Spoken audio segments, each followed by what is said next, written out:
Welcome back, dear listener, to another soft-spoken stroll through the shadows of the past. Whether the night is just beginning for you or you're listening as sleep slowly arrives, I'm happy you've chosen to spend this time here with me. Let me know in the comments, are you listening from somewhere far and quiet or in the heart of a busy city winding down? And if these calming explorations bring a sense of rest, please consider subscribing.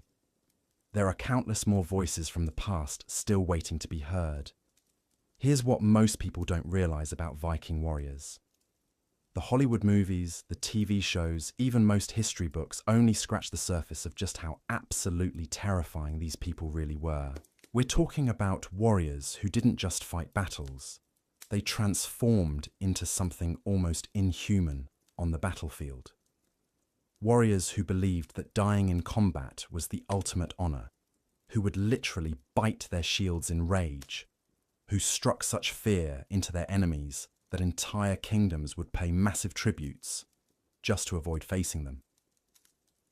In this video, I'm going to reveal the most spine-chilling Viking warriors who ever lived. Warriors whose names alone could empty entire villages. Warriors who developed fighting techniques so brutal and effective that they dominated Europe for over 3 centuries. I'll walk you through their most terrifying battles, their most savage tactics, and the psychological warfare that made them absolutely unstoppable. But first, let me give you some context about just how genuinely frightening these warriors were.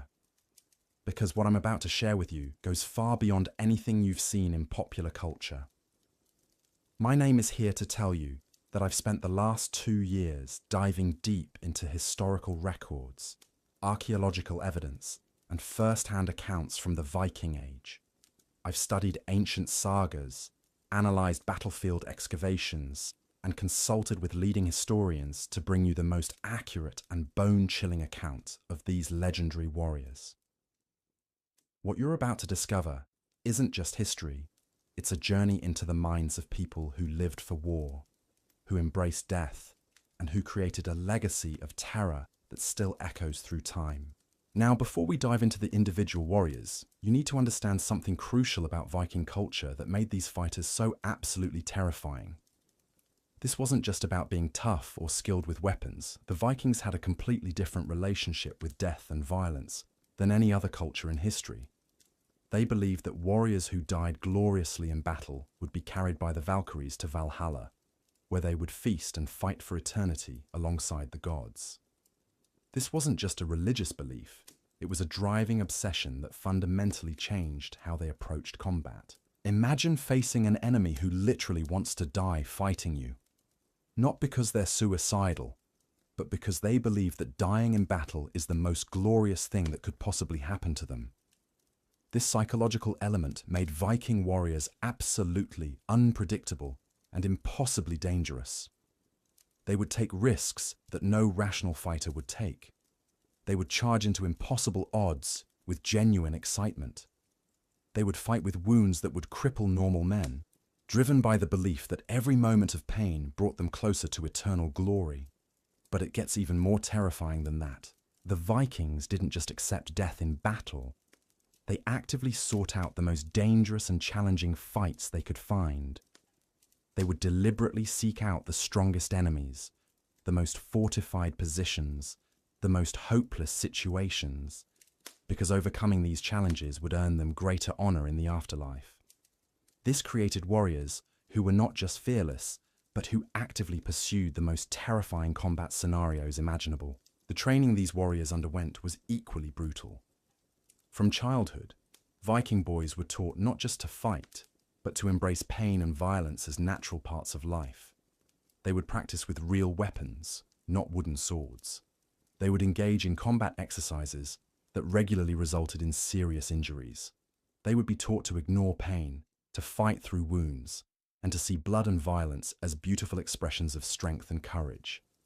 The weapons they used were designed specifically to maximize terror and devastation.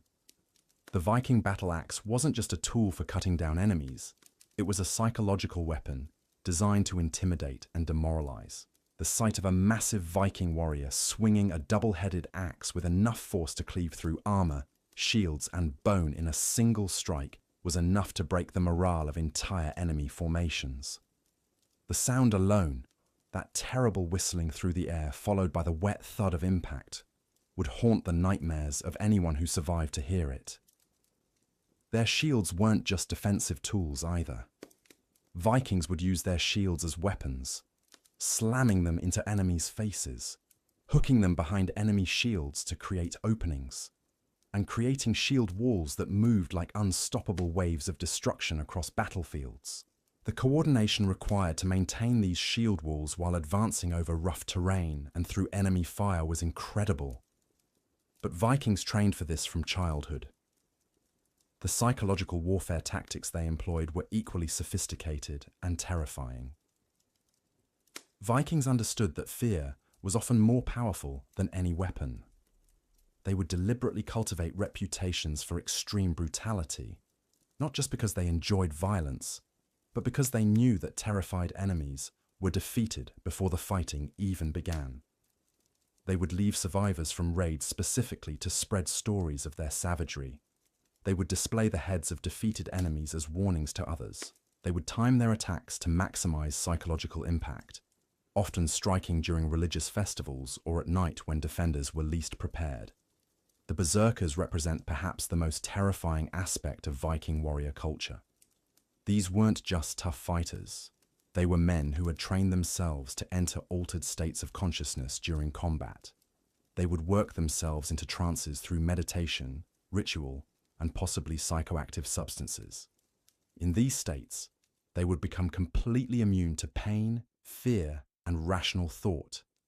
They would fight with supernatural strength and endurance, often continuing to battle even after receiving wounds that should have been fatal. Witnesses describe Berserkers as literally transforming during combat. Their eyes would roll back, foam would pour from their mouths, and they would make sounds that didn't seem human. They would bite their shields, tear at their own skin, and attack with such fury that they seemed more like wild animals than men.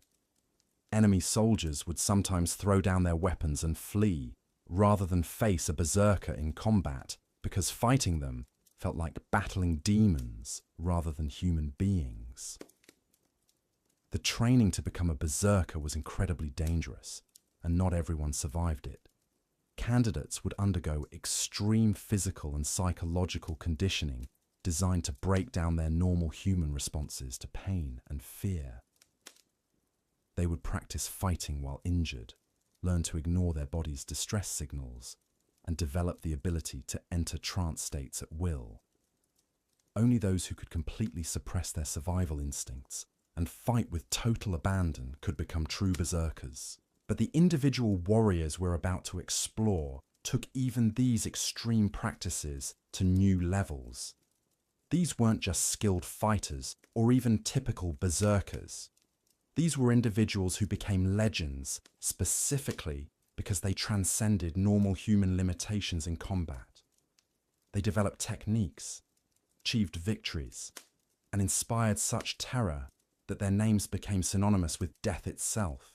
The first warrior we need to discuss represents everything that made Viking combat so absolutely terrifying. This individual didn't just fight battles, he redefined what it meant to be a warrior. His methods were so brutal, his victories so complete, and his presence on the battlefield so overwhelming that enemy armies would sometimes surrender rather than face him in combat. His story begins in the frozen fjords of Norway, where he was born into a culture that valued martial prowess above all else. From his earliest childhood, this warrior showed signs of the savage potential that would later make him legendary. While other children played with toys, he was practicing with real weapons. While others learned to read and write, he was studying the art of war. By the time he reached adolescence, he had already killed his first enemy in combat, and the experience awakened something in him that would never be satisfied with ordinary life. His physical presence alone was enough to intimidate most opponents. Standing well over 6 feet tall in an era when most men barely reached 5.5 feet, He possessed the kind of muscular development that came from a lifetime of wielding heavy weapons and wearing armor. His hands were massive, scarred from countless battles, and strong enough to crush a man's skull with his bare fingers.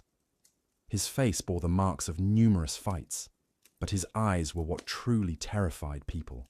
They held a cold, calculating intelligence, combined with an absolute absence of mercy or compassion. The weapons he preferred were specifically chosen to maximize the terror he could inspire. His primary weapon was a massive two-handed axe that most men couldn't even lift, let alone swing effectively in combat. The blade was nearly 2 feet across, sharp enough to cut through armor like cloth, and heavy enough to shatter shields and bones with equal ease. He had trained with this weapon for so many years that it seemed to become an extension of his own body, moving with impossible speed and precision despite its enormous size. But what truly set this warrior apart wasn't just his physical capabilities or his weapons. It was his tactical brilliance combined with an absolute ruthlessness that made him unstoppable in combat. He understood that warfare wasn't just about individual strength. It was about breaking the enemy's will to fight. He would study his opponents before battle, learning their weaknesses, their fears, and their breaking points. Then he would exploit these vulnerabilities with surgical precision. His first major victory came during a raid on a heavily fortified monastery. The monks had hired mercenaries to defend their treasure, confident that their stone walls and trained soldiers would protect them. They were wrong. This warrior spent 3 days observing the defenses, noting patrol patterns, identifying weak points, and planning his attack. When he finally struck, it wasn't with overwhelming force, but with perfect timing and positioning. He infiltrated the monastery at night, moving through the shadows like a ghost, despite his massive size. He eliminated the sentries one by one, using techniques that were silent but unmistakably brutal. Each guard was found the next morning positioned in a way that sent a clear message to the remaining defenders. By dawn, the mercenaries were already demoralized, jumping at shadows and seeing threats in every corner. When the final assault came, it was over in minutes. The warrior led his men through the breach he had created, moving with such speed and violence that the defenders had no time to organize a proper response. But it wasn't just the speed of the attack that broke them, it was the sheer brutality of his personal combat style. He didn't just defeat enemies, he destroyed them so completely that other defenders would freeze in terror at the sight. The aftermath of this battle established the pattern that would define his entire career. He didn't just take the treasure and leave. He made sure that word of his victory spread in exactly the way he wanted. Some defenders were allowed to escape, but only after witnessing scenes of violence so extreme that they would never forget them. The stories they told would reach other potential targets, preparing them to surrender rather than face this terrifying warrior in combat. This psychological warfare was just as important as his physical prowess. He understood that reputation was a weapon that could win battles before they even began. Each victory was carefully orchestrated, not just to achieve immediate objectives, but to enhance his growing legend. He would leave specific signs at each battle site, symbols that would identify him as the perpetrator and remind everyone of his capabilities. The techniques he developed for psychological intimidation were incredibly sophisticated. He would arrive at target locations days before his planned attack, making his presence known but not revealing his intentions. Defenders would see him observing their fortifications, studying their routines, and preparing for something terrible. The anticipation itself became a form of torture, wearing down their resolve before the fighting even began. His reputation grew with each conquest, but it was his encounter with the legendary warrior king Hakon the Red that truly cemented his place among the most terrifying fighters in Viking history. Hakon controlled a massive fortress overlooking the North Sea, a stronghold that had never fallen to enemy attack. The fortress was built into the living rock of a cliff face, accessible only by a narrow path that could be defended by a handful of men against an entire army. But this warrior didn't see an impregnable fortress. He saw an opportunity to demonstrate that no defense could withstand his particular brand of warfare. The siege that followed would become the stuff of legend, not because of its scale, but because of the psychological horror he unleashed upon the defenders. Rather than attempting a direct assault on the narrow path, he began what can only be described as a campaign of terror. Every night, defenders would find evidence that he had been inside their supposedly secure fortress. A guard would be found dead in his post, killed so quietly that men sleeping nearby heard nothing. Weapons would disappear from armories, only to be found later arranged in patterns that spelled out threats in the old runic alphabet. Food supplies would be poisoned, not enough to kill, but enough to cause agonizing sickness that would last for days. The psychological pressure was unbearable. Defenders stopped sleeping, afraid that they would be the next victim. They began to turn on each other, suspecting that the enemy had infiltrated their ranks. Some tried to flee, but their bodies were found at the base of the cliff, arranged in positions that made it clear they hadn't simply fallen. The message was unmistakable. There was no escape from this warrior's reach. After 2 weeks of this psychological torture, Hakon the Red finally agreed to single combat. It was the only way to end the nightmare that had consumed his fortress. The fight took place on a narrow ledge overlooking the sea, with barely enough room for 2 men to swing their weapons. Witnesses described it as the most brutal single combat they had ever seen, not because of its length, but because of the sheer violence that erupted in those few minutes. The warrior's opponent was no ordinary fighter. Hakon was a veteran of dozens of battles, a man who had earned his reputation through years of successful warfare. He stood nearly as tall as his challenger, carried weapons of equal quality, and possessed the kind of experience that should have made him a formidable opponent. But experience couldn't prepare him for what he faced that day. The fight began with the traditional exchange of insults and boasts, but something in the warrior's voice made it clear that this wasn't just another battle. His words carried a weight of absolute certainty, as if the outcome had already been decided by the gods themselves. When he spoke of what he would do to his opponent, witnesses felt their blood run cold. These weren't empty threats or battle boasts. They were promises delivered with the calm confidence of a man who had never failed to keep his word. When the combat finally began, it was over almost before it started. The warrior's first strike was so fast and powerful that Hakon barely had time to raise his shield. The massive axe smashed through the wooden barrier and continued its arc, opening a wound across his opponent's chest that would have dropped most men instantly.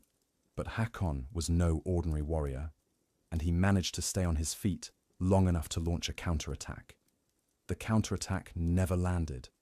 The warrior flowed around his opponent's strike like water, moving with a grace that seemed impossible for someone of his size. His return strike caught Hakon in the side, the axe blade penetrating so deeply that witnesses heard ribs cracking from 50 feet away. Blood sprayed across the rocky ledge, but the warrior wasn't finished. He grabbed his wounded opponent by the throat and lifted him off the ground, holding him suspended over the cliff edge. What happened next became the most whispered about moment in Viking warfare. Rather than simply throwing his defeated enemy to his death, the warrior began to speak. His voice was calm, almost conversational, as he described in vivid detail exactly what would happen to every defender in the fortress. He painted pictures of violence so extreme that grown men turned away in horror. Then, still holding Hakon by the throat, he made his final offer. Surrender now, and the deaths would be quick. Continue to resist, and he would ensure that every person in the fortress experienced the kind of prolonged agony that would make them beg for the mercy of death. Hakon, blood running down his chest and his feet dangling over empty air, managed to gasp out his surrender. The warrior released him, letting him fall to the ledge rather than into the abyss below. The fortress surrendered without another blow being struck. The defenders had watched their legendary leader reduced to a broken, bleeding man in the space of minutes. They had heard the promises of what would happen if they continued to resist. Most importantly, they had seen the complete absence of mercy or compassion in their enemies' eyes. This wasn't a man who could be reasoned with or appealed to. This was a force of nature that would destroy everything in its path unless it was given what it wanted. The treasure taken from that fortress was enormous, but the warrior's real prize was the enhancement of his reputation. Word of Hakon's defeat spread across the Viking world like wildfire. The story grew with each telling, but the essential details remained constant. A legendary warrior king had been broken like a twig by a fighter, whose name was beginning to be spoken only in whispers. But even this victory was just preparation for the campaign that would make him truly legendary. The warrior had set his sights on the most ambitious target any Viking had ever attempted: the conquest of an entire kingdom. Not just a raid or a single battle, but the complete subjugation of a land and its people. The kingdom he chose was ruled by a king who had spent years preparing for Viking attacks, who had built a network of fortresses and assembled an army specifically designed to counter Viking tactics. King Aldric of Mercia was no fool. He had studied Viking warfare for decades, analyzing their strengths and weaknesses, developing countermeasures for their most effective tactics. His kingdom was protected by a series of fortified towns connected by excellent roads, allowing for rapid deployment of troops to any threatened area. His army was well trained, well equipped, and commanded by experienced officers who understood Viking psychology and methods. Most importantly, Aldric had negotiated alliances with neighboring kingdoms.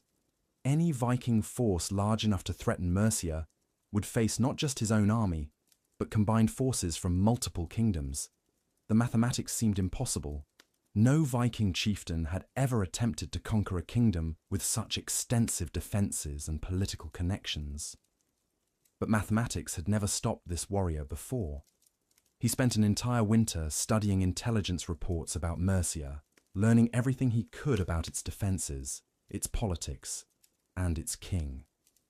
He identified the kingdom's strengths, but more importantly, he found its weaknesses. Every defensive system had flaws, and every alliance had fault lines that could be exploited by someone with sufficient ruthlessness and intelligence. His campaign began not with a massive invasion, but with a series of seemingly random attacks on outlying settlements.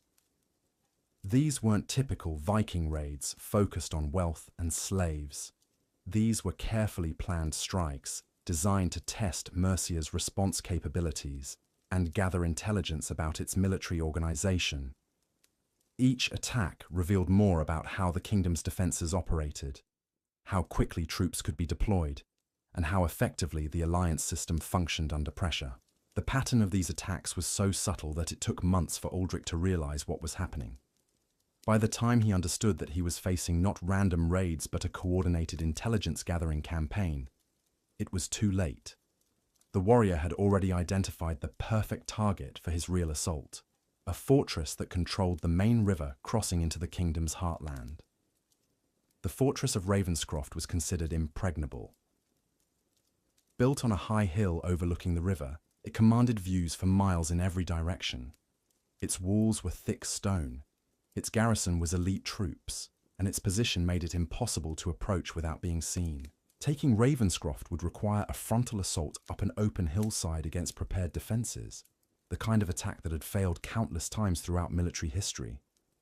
But the warrior had no intention of making a frontal assault. His plan was far more sophisticated and infinitely more terrifying. He would take Ravenscroft not through superior numbers or better weapons, but through the systematic destruction of everything the defenders held dear. He would turn their greatest strength, their secure position, into their greatest weakness. The siege began in the dead of winter, when conventional military wisdom said that campaigning was impossible. The warriors' forces appeared around Ravenscroft like ghosts, moving through the snow and ice with an efficiency that seemed supernatural. They didn't build siege engines or assault towers.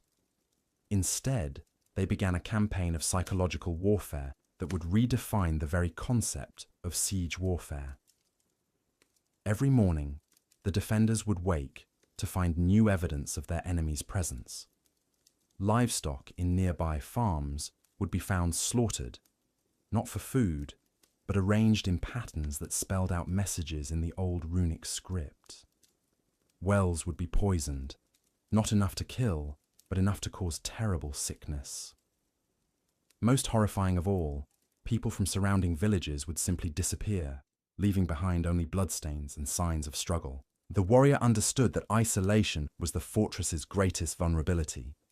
The defenders were cut off from the outside world, dependent on their own supplies and morale.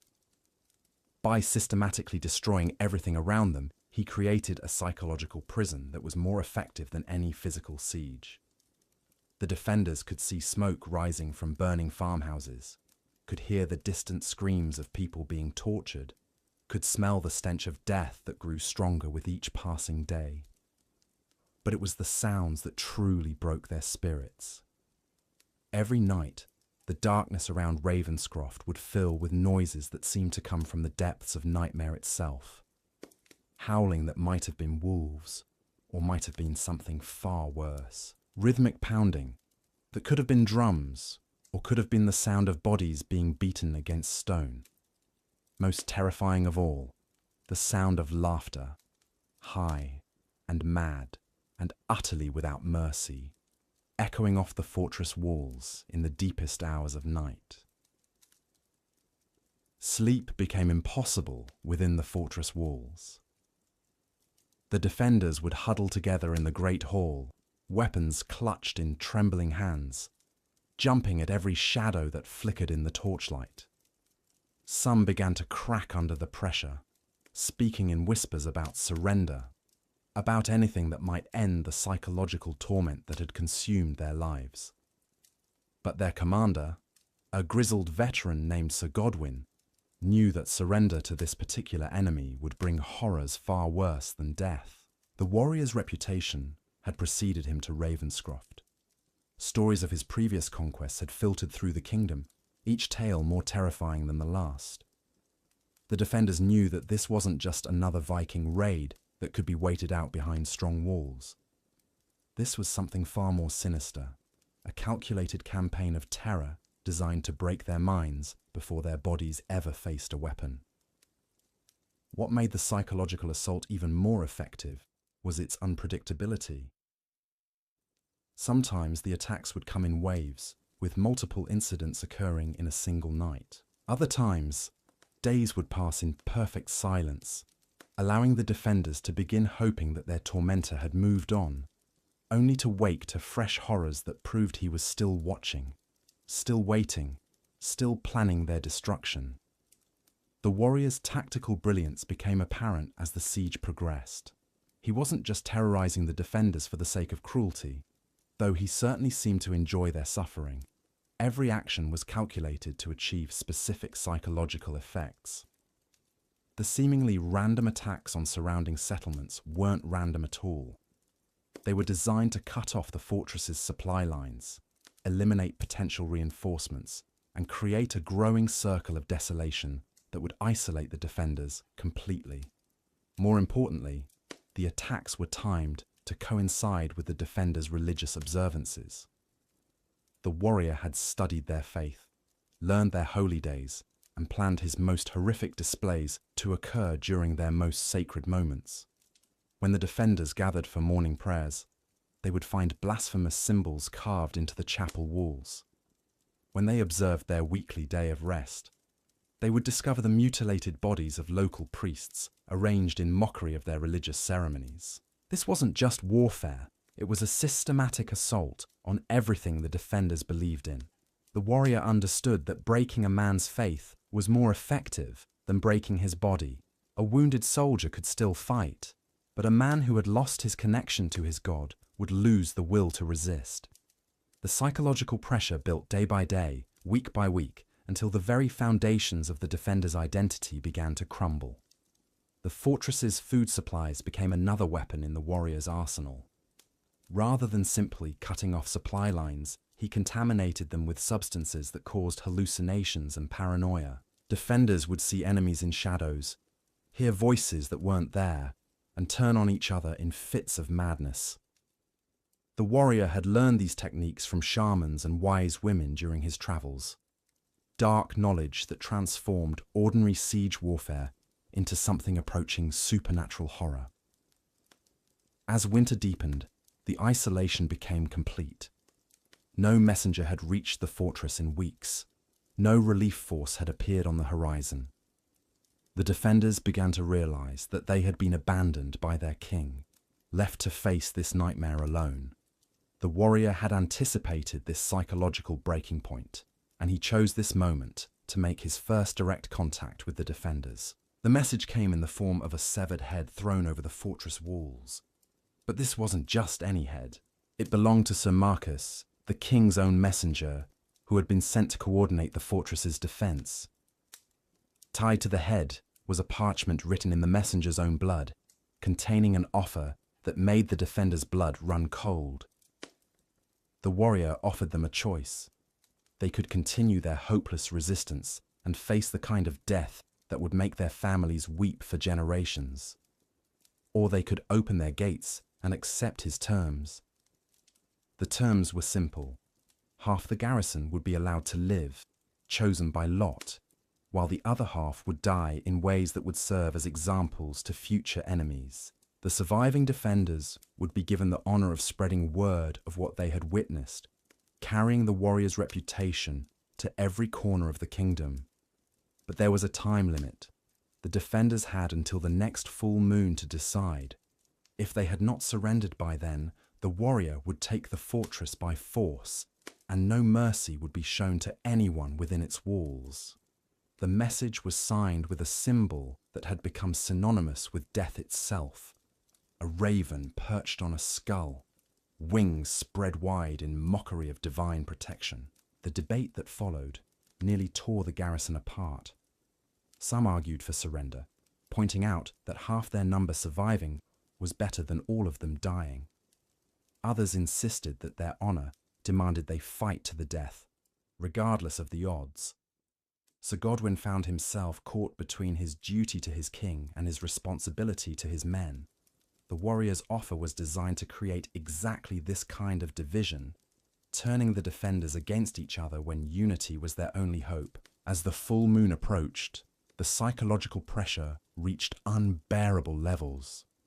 The nightly sounds of torture grew louder and more frequent. The stench of death became so overwhelming that some defenders vomited whenever they tried to eat.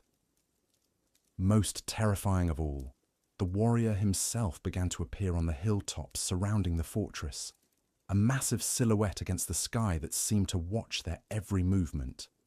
His presence was unmistakable even at a distance. The way he moved, the way he held himself, the very aura of menace that surrounded him marked him as something beyond ordinary human experience. Defenders who caught sight of him would find themselves paralyzed with fear, unable to look away despite every instinct screaming at them to hide. Some claimed they could feel his eyes upon them even when he was nowhere to be seen, a sensation that followed them into their dreams and haunted their waking hours. The warrior's physical appearance had become the stuff of legend throughout the kingdom. Those who had seen him and survived described a figure that seemed carved from nightmare itself. His armor was black as midnight, decorated with the bones of his enemies and marked with runes that seemed to writhe and shift in the torchlight. His helmet was fashioned from the skull of some great beast, its empty eye sockets seeming to follow anyone who dared to look upon it. But it was his weapons that truly marked him as something beyond mortal comprehension. The massive axe he carried had been forged from metal that seemed to drink in light, its blade etched with symbols that hurt to look at directly. The weapon had a name, whispered in terror throughout the Viking world: Skullsplitter, the Bane of Kings, the Harvester of Souls. It was said that the axe thirsted for blood, that it would sing with joy when it tasted the life of a worthy opponent. His secondary weapons were equally terrifying: a collection of throwing axes, each one perfectly balanced and sharp enough to split mail at 50 paces. A seax, the traditional Viking fighting knife, but enlarged to the size of a short sword and inscribed with curses in the old tongue. Most disturbing of all, a whip made from the braided hair of his victims, weighted with iron beads that could crush bone or strip flesh from a man's body with a single strike. The night before the full moon deadline, the warrior made his final psychological assault on the fortress. He appeared at the main gate, alone and apparently unarmed, calling out for Sir Godwyn to meet him in single combat. The terms were simple. If Godwyn could defeat him, the siege would end and the fortress would be spared. If the warrior won, the entire garrison would surrender immediately and accept whatever fate he chose for them. It was an impossible choice. Sir Godwyn was a skilled fighter, but he was also a practical man who understood the odds he faced. No warrior had ever defeated this monster in single combat. The stories of his victories were legend throughout the known world, but refusing the challenge would mark him as a coward, destroying his authority over the garrison and ensuring that they would surrender anyway. The combat took place by torchlight on the open ground before the fortress gates. The entire garrison watched from the walls, their faces pale with fear and anticipation. The warrior had indeed come apparently unarmed, but as he stepped into the circle of light, he began to change. His movements became more fluid, more predatory. His breathing deepened into the rhythmic pattern that marked the beginning of a berserker's trance. Sir Godwyn had prepared for this moment his entire life. He wore his finest armour, carried his best weapons, and had spent hours in prayer asking for divine protection. But as he looked into his opponent's eyes, he realized that all his preparation might not be enough. The warrior's gaze held depths of violence and madness that no normal human could comprehend. This wasn't just a skilled fighter. This was something that had transcended ordinary humanity through years of constant warfare and bloodshed. The fight began with traditional formalities, but these quickly gave way to something far more primitive and terrifying. The warrior's transformation into berserker fury was unlike anything the watching defenders had ever seen. His movements became inhumanly fast and powerful. His attacks delivered with such force that they seemed to bend the very air around them. Most disturbing of all, he began to laugh, a sound that carried no trace of human warmth or sanity. Sir Godwyn fought with the skill and courage of a lifetime warrior, but he was facing something beyond mortal comprehension. The warrior's bare hands proved to be weapons more deadly than any sword. His fingers, strengthened by years of gripping heavy weapons, could crush steel rings or snap bones with casual ease. His speed was supernatural, allowing him to flow around his opponent's attacks like smoke and strike from impossible angles. The end came with shocking suddenness. One moment Sir Godwyn was pressing what seemed like a successful attack, his sword aimed at his opponent's heart. The next, he was lifted off the ground by a hand around his throat, his weapon fallen from nerveless fingers. The warrior held him suspended for a long moment, letting the watching defenders see their commander's helplessness, before speaking in a voice that carried clearly to every man on the walls. The words he spoke were in the old tongue, but their meaning was unmistakable. He was claiming Sir Godwyn's life as an offering to the gods of war, a sacrifice that would ensure victory in the battles to come. The execution that followed was swift but utterly brutal, designed to demonstrate the futility of resistance. When it was over, the warrior stood over his victim's body and called out his final ultimatum to the fortress. The gates would open at dawn, or he would take the fortress by storm.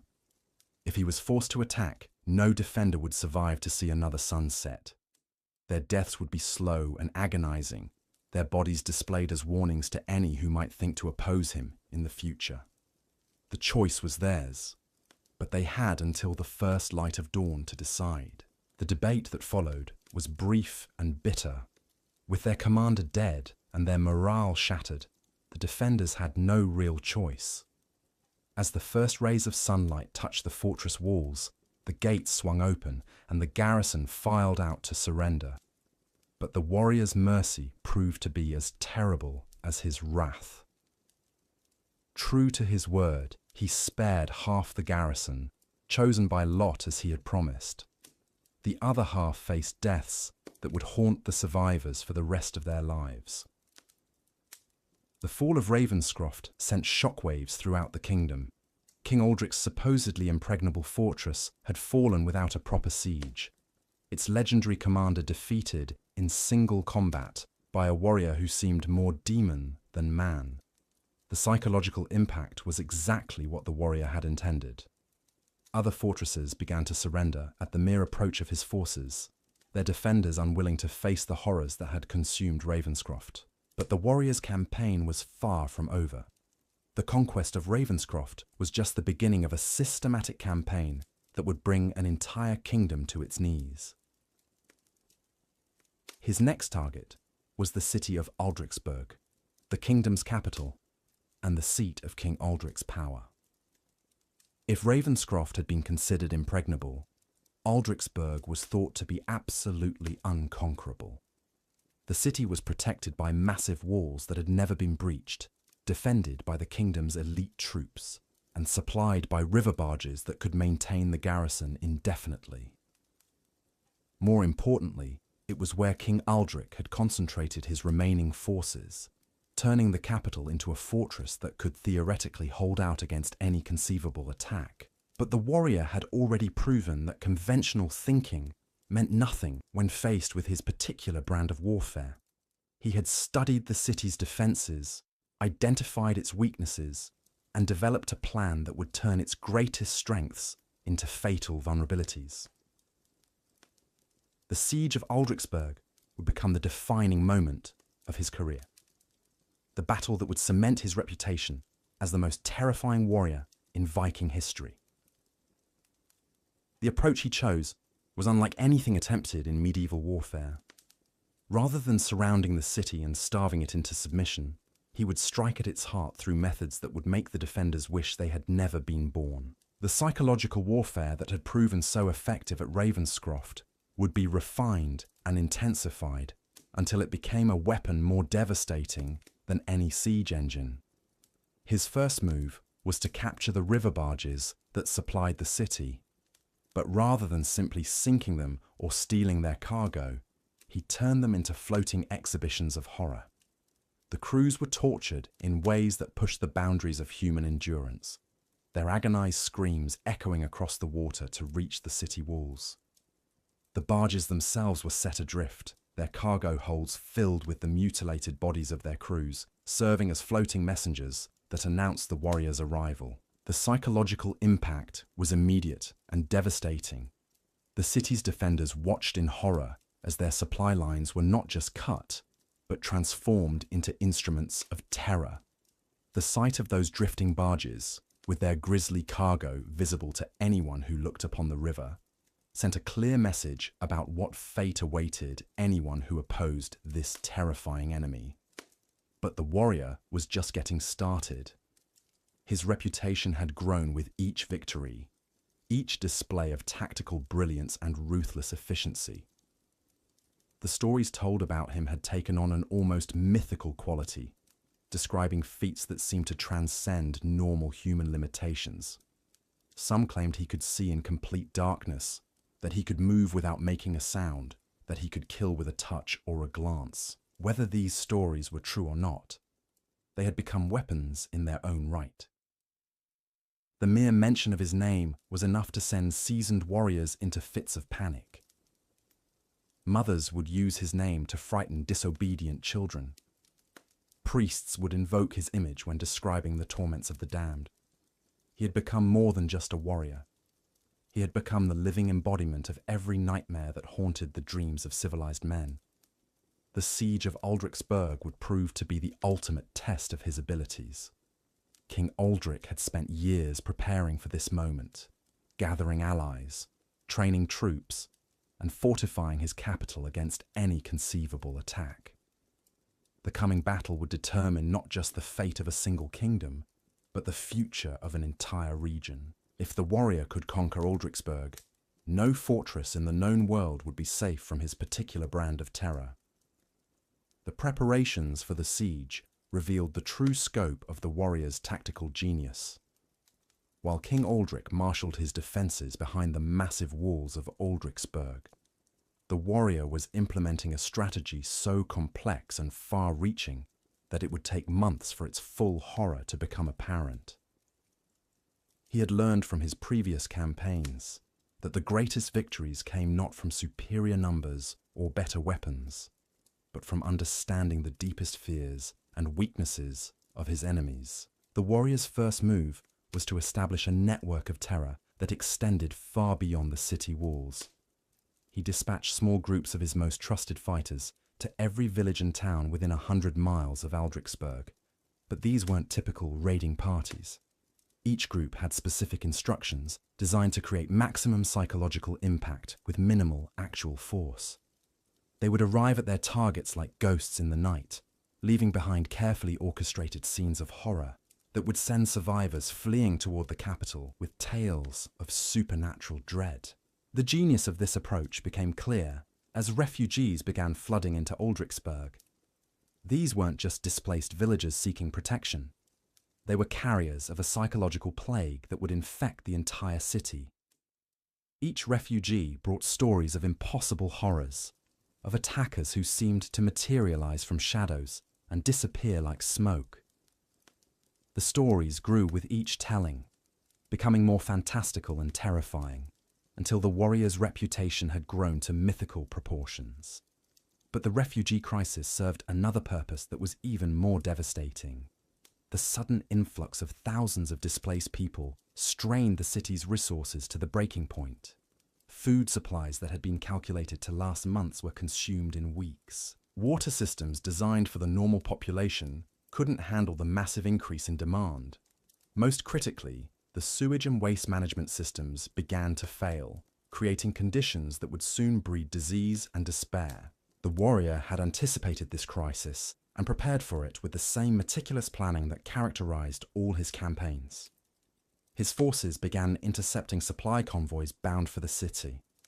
But rather than simply destroying them, they contaminated the supplies with substances that would cause sickness and hallucinations. Grain shipments were treated with ergot fungus that would cause violent fits and paranoid delusions. Water barrels were dosed with compounds that would induce diarrhea and vomiting. Even clothing and blankets were treated with irritants that would cause painful rashes and open sores. The contaminated supplies were then allowed to reach the city, often accompanied by forged documents that made them appear to come from trusted allies. The defenders, desperate for any relief from their supply crisis, accepted these gifts without question. Within days, the effects began to manifest throughout the population.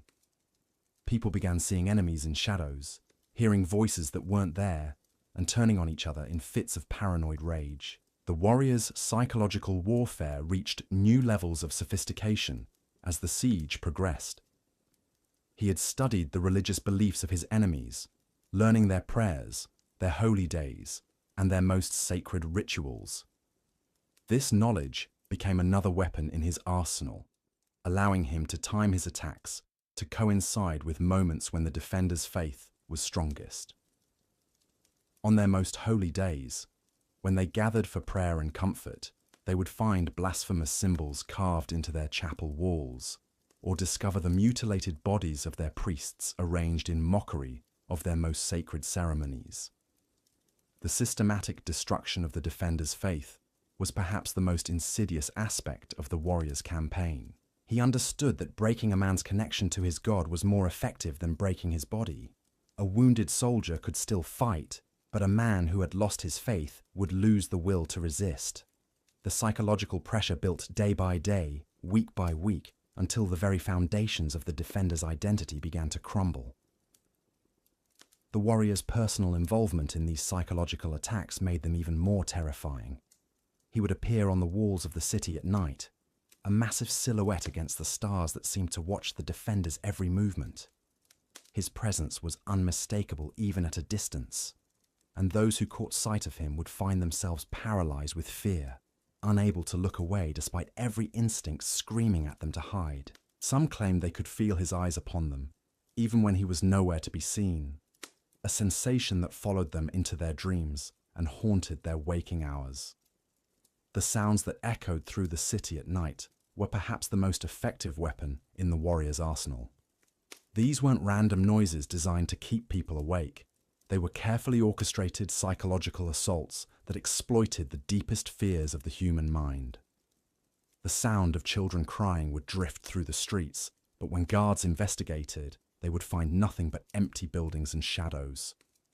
Laughter would echo from the sewers, high and mad and utterly without mercy. Most terrifying of all were the voices that seemed to whisper the names of the defenders, calling to them from the darkness with promises of relief from their suffering.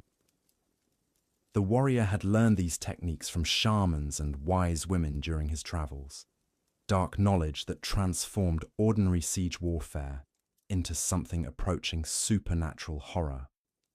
He understood that the human mind was more vulnerable than the human body, that fears and phobias could be weaponized more effectively than any sword or axe. The systematic assault on the defenders' sanity was as precise and calculated as any military campaign, designed to break their will to resist long before their bodies faced actual combat. As the siege entered its third month, the effects of the warriors' psychological warfare became impossible to ignore. The city's defenders were no longer functioning as a cohesive military unit. Sleep deprivation, malnutrition, and constant fear had reduced them to a collection of paranoid individuals who trusted no one and saw enemies in every shadow. Guard posts were abandoned as sentries fled their duties rather than face another night of supernatural terror. Officers found their orders ignored by men who had lost the ability to distinguish between reality and nightmare. The breakdown of military discipline was exactly what the warrior had been waiting for. His spies within the city, refugees who had been planted among the genuine displaced persons, began reporting that the time was right for the final phase of his campaign. The defenders were no longer capable of mounting an effective resistance. Their morale had been shattered, their faith destroyed, and their ability to fight as a unified force completely compromised. But the warrior's final assault on Aldrichsburg wouldn't be a conventional attack. He had spent months preparing for something far more spectacular and terrifying. The city's greatest strength, its massive walls and strategic position, would become the stage for a demonstration of power that would be remembered for generations. The warrior intended to take the city not through overwhelming force, but through a single act of such stunning violence that all resistance would crumble instantly. The plan he had developed was so audacious that even his own men initially thought it was impossible. The walls of Aldrichsburg were 30 feet high and 10 feet thick, built from massive stone blocks that had been quarried from the living rock of nearby mountains. They had never been breached in the city's 300-year history, and conventional wisdom said they never could be. But the warrior had identified a weakness that no previous attacker had ever considered. The city's water supply came from a series of underground springs that fed into a complex network of cisterns and channels beneath the streets. These waterways were protected by iron grates and considered too small for any significant infiltration. But the warrior had studied the ancient plans of the city's construction, documents that revealed the exact layout of the underground water system. More importantly, he had discovered that one of the main channels passed directly beneath the foundations of the city's strongest tower. The plan that emerged from this discovery was breathtaking in its simplicity and terrifying in its implications. The warrior would use the water channels to place a massive quantity of explosive materials directly beneath the tower's foundations. The explosion would not only destroy the tower, but would also breach the city wall in a spectacular display that would shatter the defenders' remaining morale.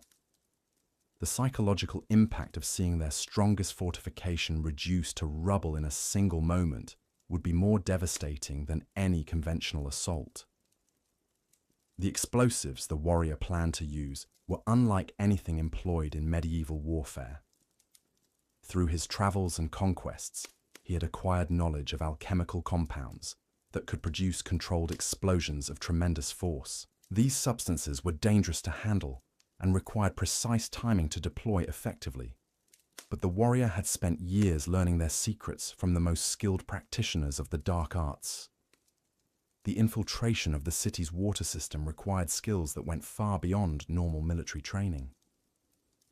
The warrior personally led a small team of his most trusted fighters through the underground channels, moving through spaces so cramped that they had to crawl on their bellies for hours at a time.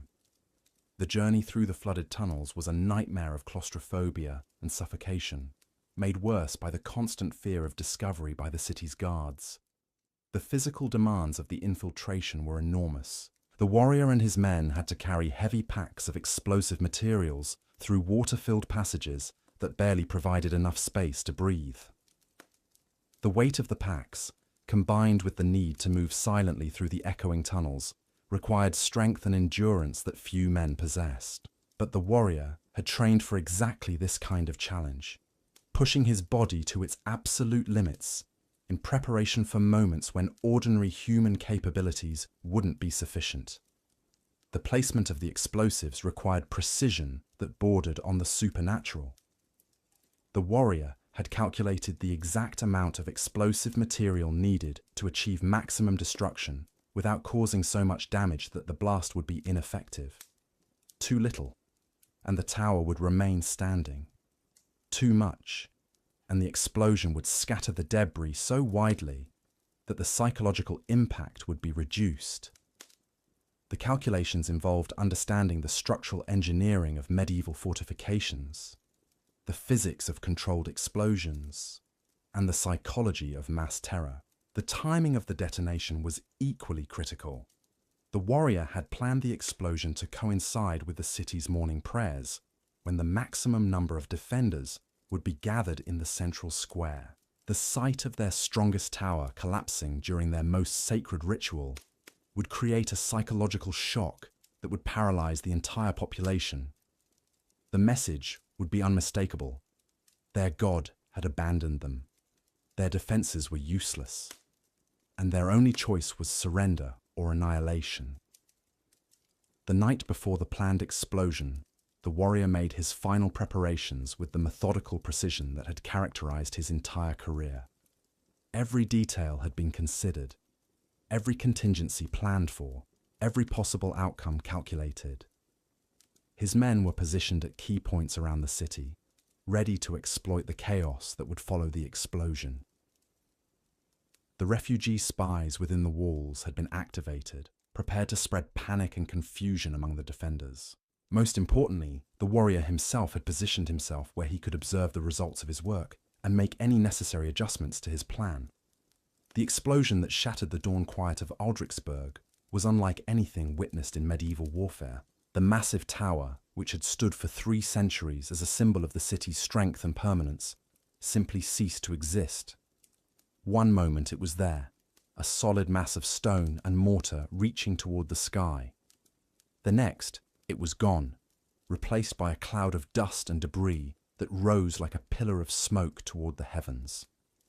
The sound of the explosion was heard for miles in every direction, a thunderous roar that seemed to shake the very foundations of the earth. Windows shattered throughout the city, their glass fragments raining down like deadly snow on the streets below.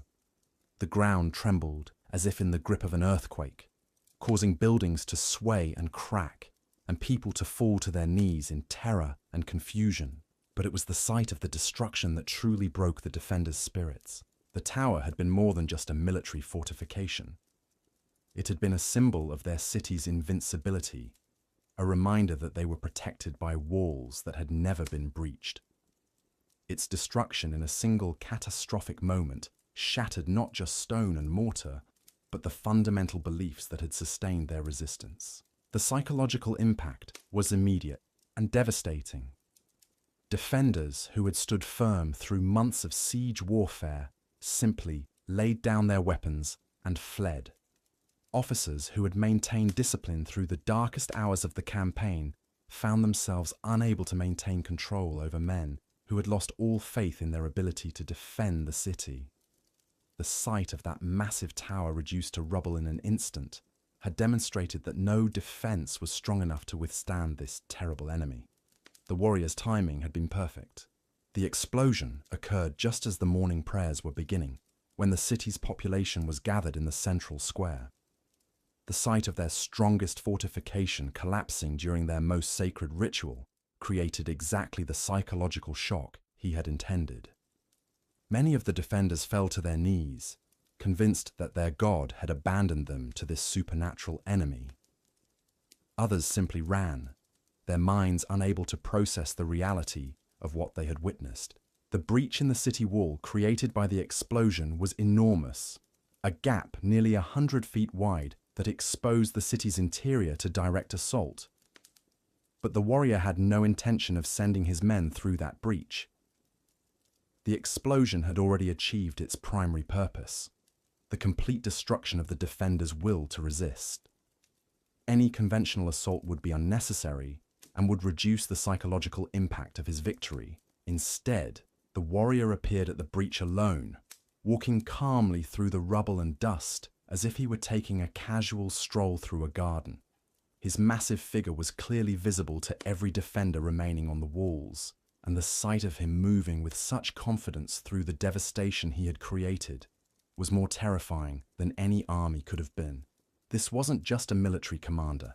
This was a force of nature that could reshape the very landscape to suit his purposes. The warrior's voice carried clearly across the shocked silence of the city as he called out his final ultimatum. The terms were simple: immediate and unconditional surrender, or the complete destruction of everything within the city walls. He had demonstrated his ability to destroy their strongest defenses with a single blow. If they continued to resist, he would use the same methods to reduce the entire city to rubble, leaving no survivors to carry word of what had happened. The debate that followed was brief and one-sided. King Aldrich, watching from his palace tower, could see that his remaining forces were no longer capable of resistance. The explosion had shattered more than just stone and mortar. It had destroyed the fundamental belief that the city could be defended. His officers were reporting mass desertions. His walls were unmanned, and his people were in a state of panic that bordered on madness. The surrender that followed was as complete as any in military history. The gates of Aldrichsburg swung open, and the city's entire population filed out to submit to the warrior's mercy.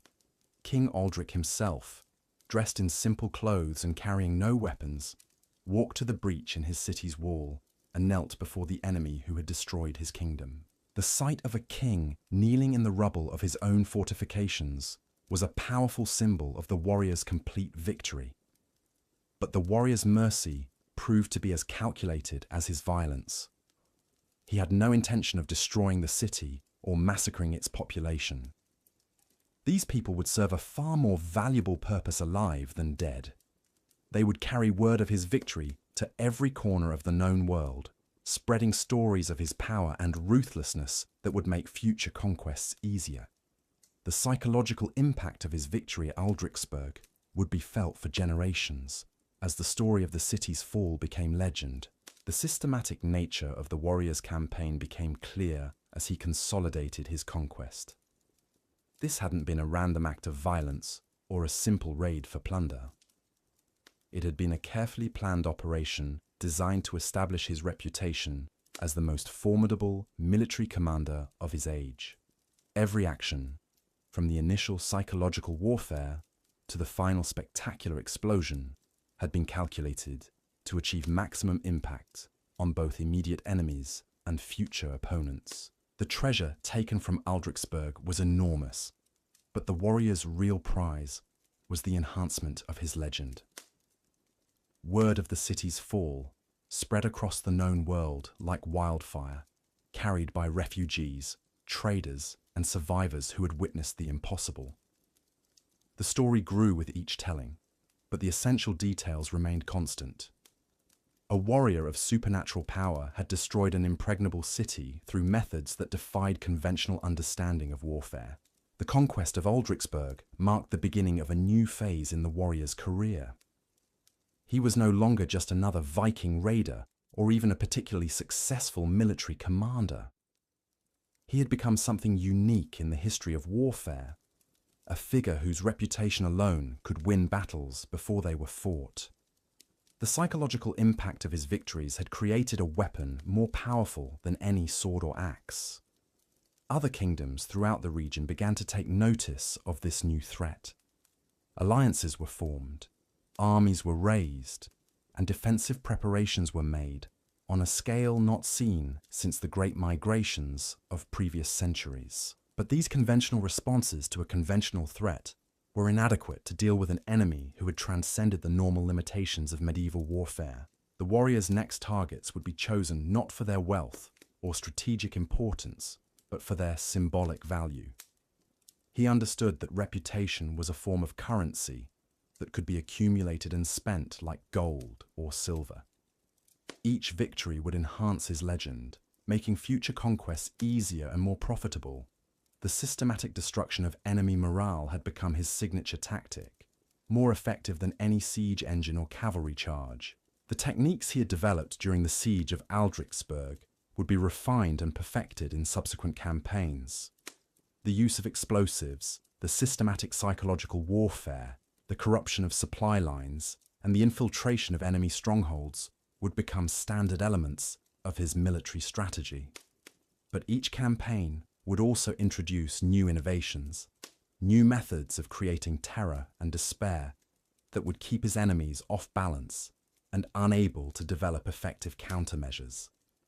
The warrior's personal transformation during this period was as remarkable as his military achievements. The constant exposure to violence and death, the systematic cultivation of fear and hatred, and the complete suppression of normal human emotions had changed him into something that existed beyond the boundaries of ordinary humanity. His followers began to speak of him in terms usually reserved for gods or demons, and even his enemies acknowledged that he had become something more than mortal. The physical changes were as dramatic as the psychological ones. Years of constant warfare had sculpted his body into an instrument of destruction, every muscle and bone hardened by endless training and combat. His reflexes had become supernatural in their speed and precision. His strength had grown to levels that seemed to defy natural law, and his endurance had reached the point where he could fight for days without rest or food. But it was the mental changes that truly set him apart from other warriors. The constant planning and calculation required for his complex campaigns had developed his intellect to extraordinary levels. He could analyze an enemy's weaknesses with the precision of a master strategist, predict their responses with uncanny accuracy, and devise countermeasures that would neutralize their advantages before they could be employed. The warrior's understanding of human psychology had become his greatest weapon. He could read the fears and desires of his enemies as easily as other men read books, and he could manipulate those emotions to achieve his objectives without ever drawing a sword. The systematic destruction of enemy morale had become an art form in his hands, more precise and effective than any conventional military tactic. As news of Aldrichsburg's fall spread throughout the known world, the warrior found himself facing a new kind of challenge. His reputation had grown to such proportions that potential enemies were no longer willing to face him in conventional warfare. Instead, they began to employ desperate measures. Assassins, poisoners, and practitioners of dark magic who hoped to eliminate him through methods that avoided direct confrontation. These attempts on his life only enhanced his legend further. The warrior seemed to possess an almost supernatural ability to detect and avoid danger, surviving attacks that should have killed him and turning the tables on his would-be assassins with ruthless efficiency. Each failed attempt on his life became another story that added to his growing mythology, reinforcing the belief that he was protected by forces beyond mortal understanding. The warrior's response to these assassination attempts was characteristically calculated and brutal. Rather than simply killing his attackers, he would capture them and extract information about who had sent them. Then, he would use that information to launch retaliatory campaigns that would make his original enemies regret their decision to oppose him. The message was clear: any attack on him would result in consequences far more severe than the original provocation. The psychological impact of these retaliatory campaigns was enormous. Potential enemies began to realize that hiring assassins or employing indirect methods of attack would only make their eventual fate worse. The warrior had demonstrated that he could track down anyone who opposed him, no matter how carefully they tried to hide their involvement. The fear of retribution became as effective a weapon as any sword or axe in his arsenal. The warrior's growing legend began to attract followers from across the known world. These weren't just ordinary soldiers seeking employment or adventure. They were individuals who had been drawn to his cause by the sheer magnitude of his reputation. Some came seeking glory, others were motivated by greed, and still others were attracted by the opportunity to serve under a commander whose victories seemed to defy natural law. The process of selecting and training these new followers was as rigorous as any military academy. The warrior understood that his reputation depended not just on his personal achievements, but on the quality of the men who fought under his banner. Each potential recruit was subjected to tests that pushed them beyond their physical and mental limits, weeding out those who lacked the dedication and ruthlessness necessary to serve in his army. The training programs he developed were unlike anything employed by conventional military forces. New recruits were taught not just how to fight, but how to think like their commander. They learned to analyze enemies for psychological weaknesses, to plan attacks that would maximize terror and confusion, and to execute complex operations that required perfect coordination and timing. Most importantly, they learned to suppress their normal human emotions and embrace the cold calculation that had made their leader so effective. The warrior's army was becoming something unique in the history of warfare, a force that combined the individual ferocity of Viking berserkers with the tactical sophistication of a professional military organization. Each member was a formidable fighter in his own right, but they were also part of a larger machine that could execute operations of staggering complexity and precision. The combination of personal skill and organizational efficiency made them nearly unstoppable in conventional warfare. But the warrior's greatest achievement was the creation of a military culture that could function independently of his personal presence. His officers had learned to think like him, to anticipate his strategies, and to execute his methods even when he wasn't directly supervising their actions. This meant that his influence could be felt across multiple theaters of operations simultaneously, multiplying his effective power far beyond what any single individual could normally achieve. The systematic nature of his approach to warfare was becoming apparent to military observers throughout the known world. This wasn't just a collection of successful battles or a string of lucky victories. It was a comprehensive transformation of the very nature of military conflict, introducing methods and techniques that would influence warfare for generations to come. The warrior had become more than just a successful commander. He had become a revolutionary force that was changing the fundamental rules of military engagement. The impact of his innovations extended far beyond the immediate theatre of his operations. Other military commanders began to study his methods, attempting to understand and replicate his techniques. But these efforts were largely unsuccessful, because they failed to grasp the complete integration of psychological warfare, tactical innovation, and personal leadership that made his approach so effective. The warrior's methods couldn't be copied piecemeal. They had to be understood as a complete system that required total commitment and transformation. The warrior's influence on military thinking was becoming as significant as his battlefield victories. Military academies throughout the known world began to teach courses based on his campaigns, analyzing his strategies and attempting to understand the principles that made them so effective. But these academic studies often missed the most important element of his success, the complete psychological transformation that had made him capable of employing such ruthless and effective methods. The creation of his military system had required the warrior to transcend normal human limitations and embrace a form of existence that was fundamentally different from ordinary life. The constant exposure to violence, the systematic suppression of normal emotions, and the complete dedication to warfare had changed him into something that existed beyond the boundaries of conventional humanity. This transformation was the foundation of his success, but it was also something that couldn't be taught or replicated through normal training methods. As the warrior's reputation continued to grow, he began to face challenges that went beyond simple military opposition. His success had made him a target for forces that operated outside the normal boundaries of warfare. Religious organizations that saw him as a threat to their authority, political alliances that sought to contain his growing power, and even supernatural entities that were drawn to the violence and chaos that surrounded his campaigns. These new challenges required the warrior to adapt his methods once again, developing techniques that could deal with enemies who operated according to different rules than conventional military forces. The skills he had developed in psychological warfare proved invaluable in these conflicts, allowing him to understand and manipulate the motivations of enemies who couldn't be defeated through normal combat methods. The warrior's ability to adapt to new challenges and develop innovative solutions had become one of his most important characteristics. Each enemy he faced taught him something new about the nature of conflict and the methods that could be used to achieve victory.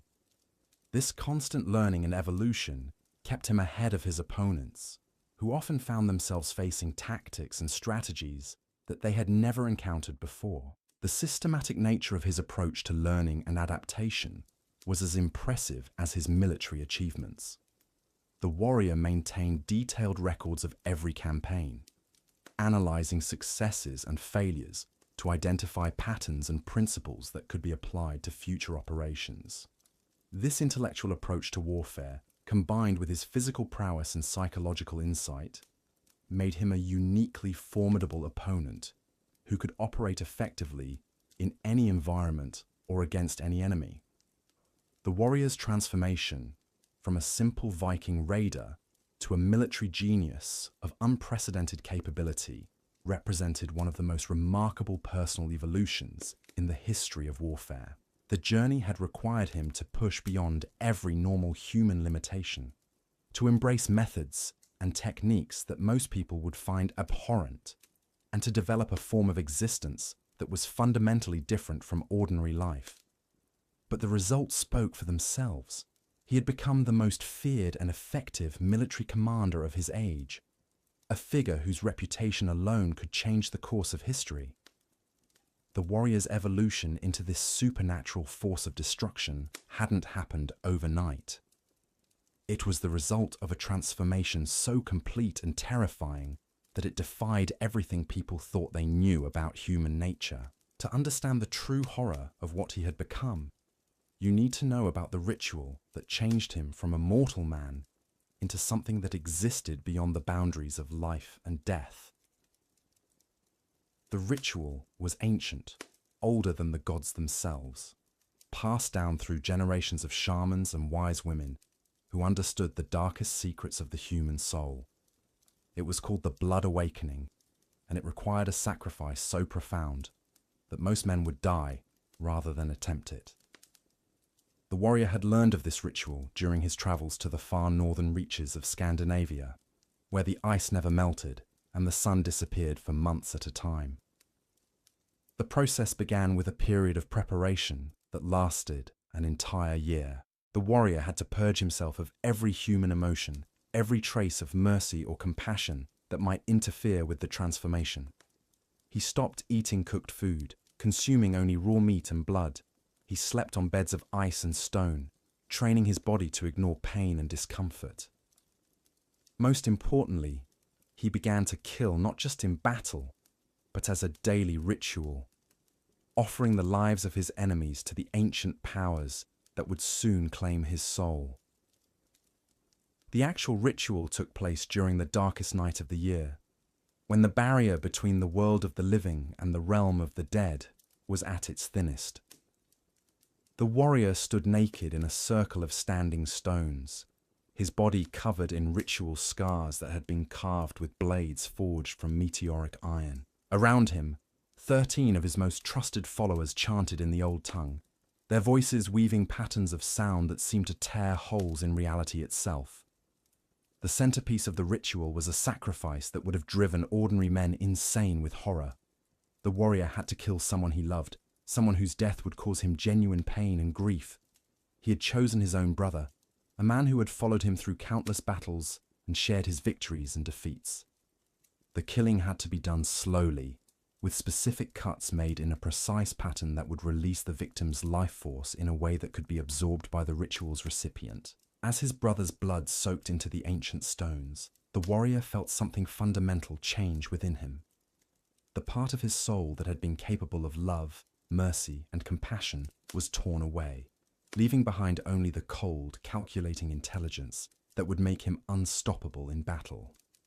The transformation was agonizing, as if his very essence was being rewritten by forces that existed outside the normal flow of time and space. The physical changes that followed were equally dramatic. His muscles grew denser and stronger, his bones became harder than steel, and his reflexes accelerated to superhuman levels.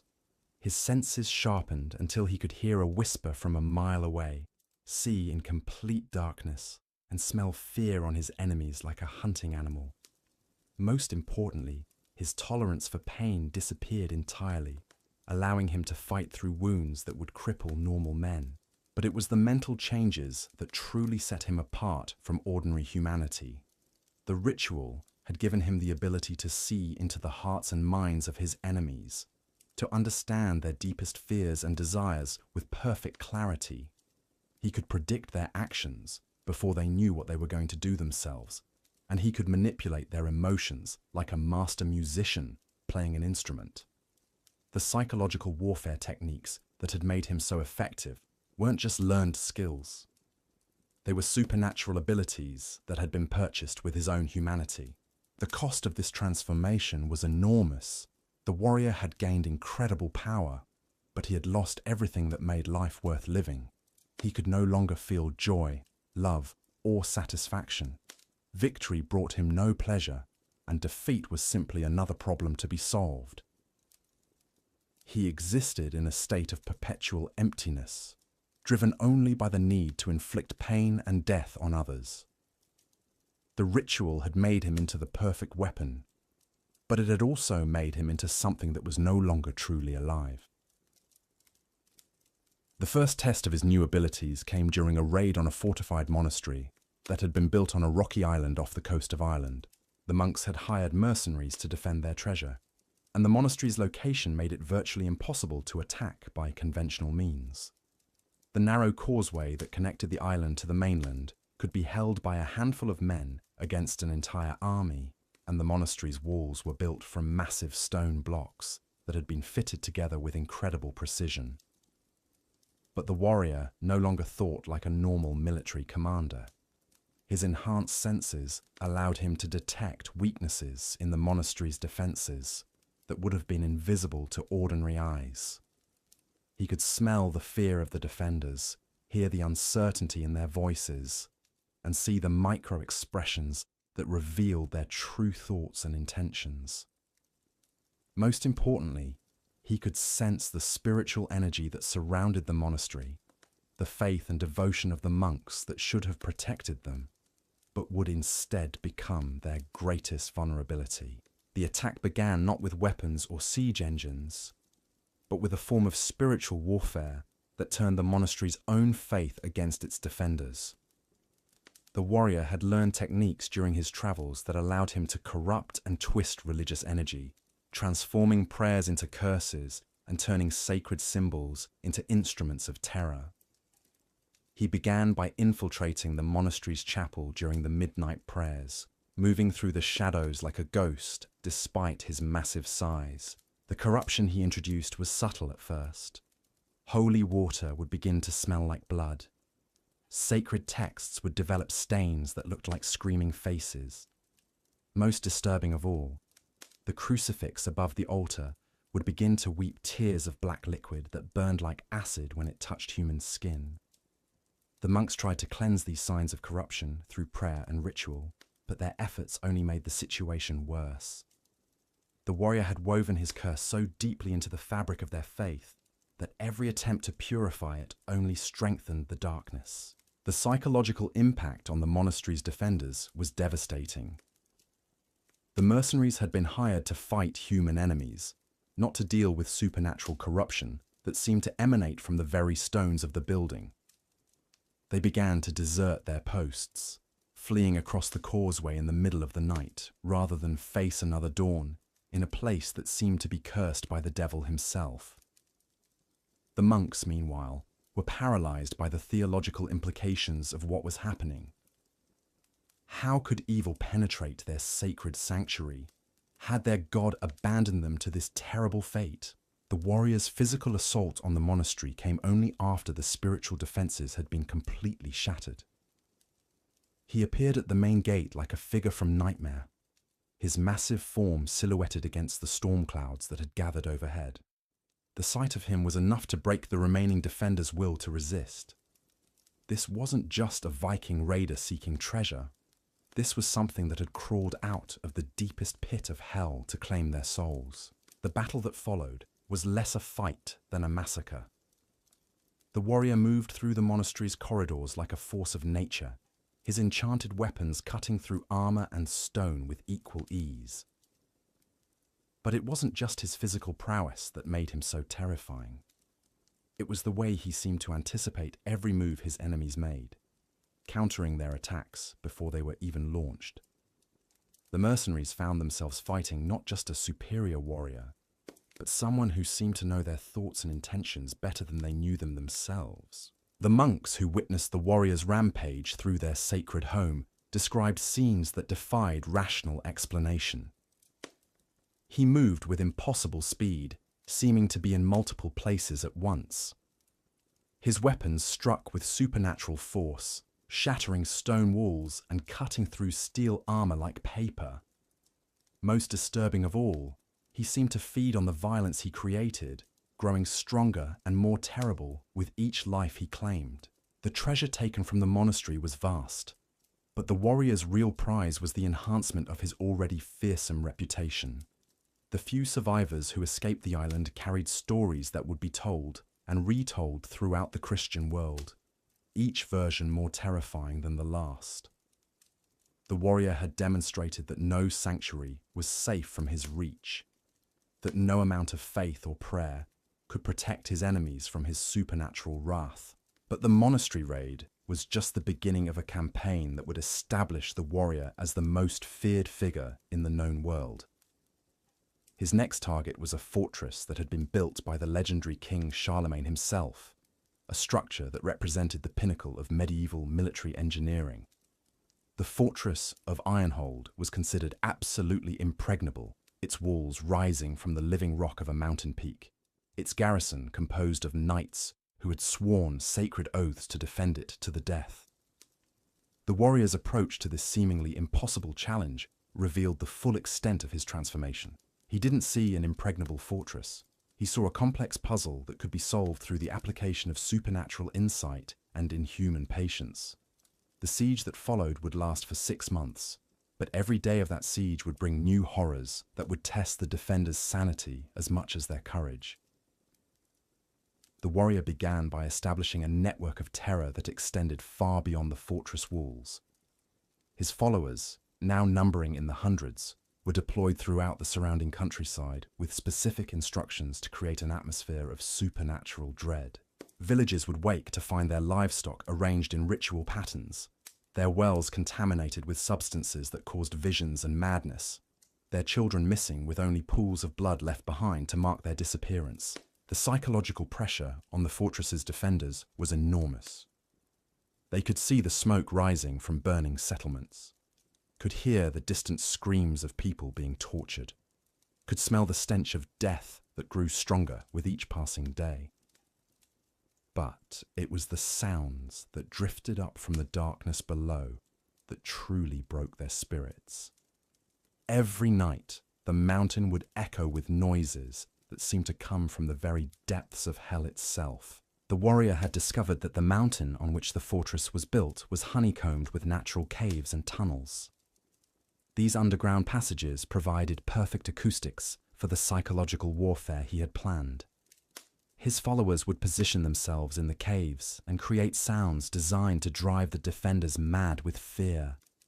The howling of wolves mixed with human screams, the sound of children crying for help that would never come, and most terrifying of all, the warriors' own laughter echoing through the stone passages like the voice of death itself. The fortress's water supply became another weapon in the warriors' arsenal.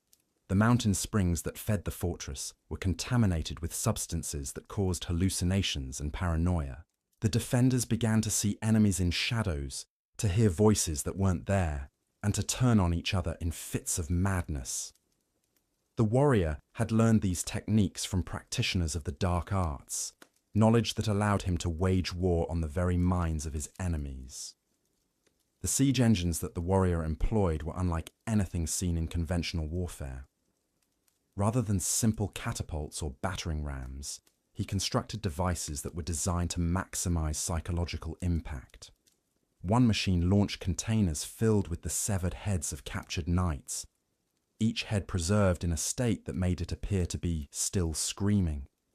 Another device created sounds that mimicked the cries of dying children, broadcast at volumes that could be heard throughout the fortress. The defenders' faith, which should have been their greatest strength, became another vulnerability that the warrior exploited with surgical precision. He timed his most horrific attacks to coincide with their religious observances, turning their moments of greatest devotion into experiences of pure terror. When they gathered for morning prayers, they would find blasphemous symbols carved into their chapel walls.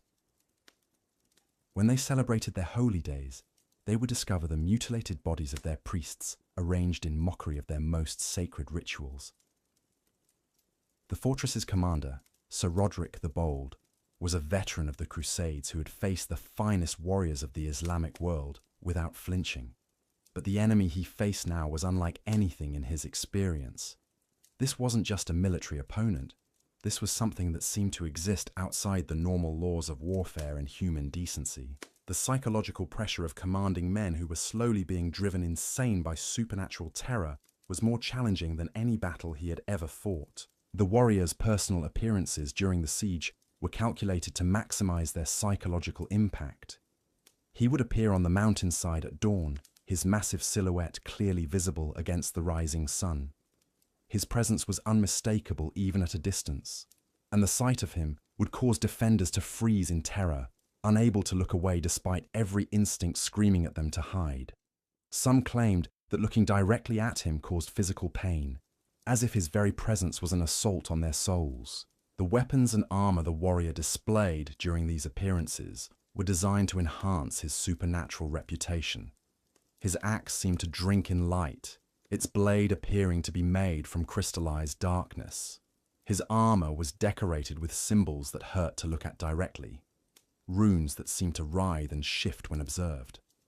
Most disturbing of all was his helmet, fashioned from the skull of some great beast and decorated with the preserved faces of his most notable victims. The fortress's defenses, which had been designed to withstand conventional siege warfare, proved inadequate against the warriors' supernatural methods. Stone walls that should have been impregnable developed cracks that spread like spider webs, weakening the structure until entire sections began to collapse without warning. Iron gates that had been forged by master smiths began to rust and corrode, as if the very metal was being consumed by some invisible force. The warrior's knowledge of engineering and architecture, enhanced by his supernatural insights, allowed him to identify weaknesses in the fortress's construction that would have been invisible to normal eyes. He could see the stress patterns in the stone, could predict where the structure would fail under pressure, and could time his attacks to exploit these vulnerabilities with perfect precision. The fortress that had stood for centuries began to crumble like a house of cards under his methodical assault. The breakdown of the fortress's defenses was matched by the psychological collapse of its defenders. Months of constant terror had reduced the elite knights to gibbering madmen who jumped at shadows and saw enemies in every corner. The discipline that had made them effective warriors had been replaced by paranoia and fear that made coordinated defense impossible. Sir Roderick found himself commanding men who were no longer capable of rational thought or effective action. The warrior's final assault on the fortress was as spectacular as it was devastating. Rather than a conventional attack, he orchestrated a supernatural event that would be remembered for generations. On the night of the winter solstice, when the barrier between the world of the living and the realm of the dead was at its thinnest, he performed a ritual that summoned forces from beyond the grave to aid in his conquest. The ritual required sacrifices of a specific nature. 13 knights who had been captured during the siege, each one representing a different aspect of the fortress's defenses. The sacrifices were performed in a precise pattern around the base of the mountain, with each death releasing spiritual energy that could be channeled into the warrior's assault. The screams of the dying knights echoed through the mountain caves, amplified by the natural acoustics until they seemed to come from the very stones themselves. The supernatural forces that answered the warrior's call were unlike anything witnessed in the mortal world. Shadows began to move independently of their sources, reaching across the fortress walls to strangle defenders in their sleep. The air itself became thick and oppressive, making it difficult to breathe and causing some men to collapse from suffocation. Most terrifying of all, the voices of the dead began to speak, calling out the names of the living defenders and promising them eternal torment if they continue to resist. The fortress's final collapse was as much spiritual as physical. The walls that had stood for centuries simply crumbled, not from any external force, but as if the very stones had lost the will to remain standing. The defenders who survived the supernatural assault found themselves in a ruin that no longer resembled the mighty fortress they had sworn to defend. Their sacred oaths had become meaningless in the face of forces that operated outside the normal boundaries of honor and duty. Sir Roderick's surrender came not through defeat in battle, but through the complete breakdown of everything he had believed in. The warrior appeared in the ruins of the fortress's great hall, walking calmly through the rubble as if he were inspecting property he had just purchased. His presence was so overwhelming that the surviving defenders simply laid down their weapons and knelt in submission, unable to maintain any pretense of resistance. The terms of surrender that the warrior offered were as terrifying as the siege itself. The surviving defenders would be allowed to live, but they would serve as his messengers, carrying word of his victory to every corner of the known world. They would tell the story of how the mighty fortress of Ironhold had fallen to forces beyond mortal comprehension, how the finest knights in Christendom had been reduced to cowering children by an enemy who commanded powers that defied natural law. The psychological impact of Ironhold's fall was felt throughout the Christian world. The fortress had been considered the ultimate symbol of divine protection, a place where faith and military prowess had combined to create an impregnable defense. Its destruction by supernatural means challenged the fundamental beliefs that held Christian society together. If such a place could fall to the forces of darkness, what hope did ordinary people have of protecting themselves from this terrible enemy? The warrior's reputation had now grown beyond simple military achievement to something approaching mythological status. He was no longer just a skilled commander or even a supernatural warrior. He had become a force of nature that could reshape the very fabric of reality to suit his purposes.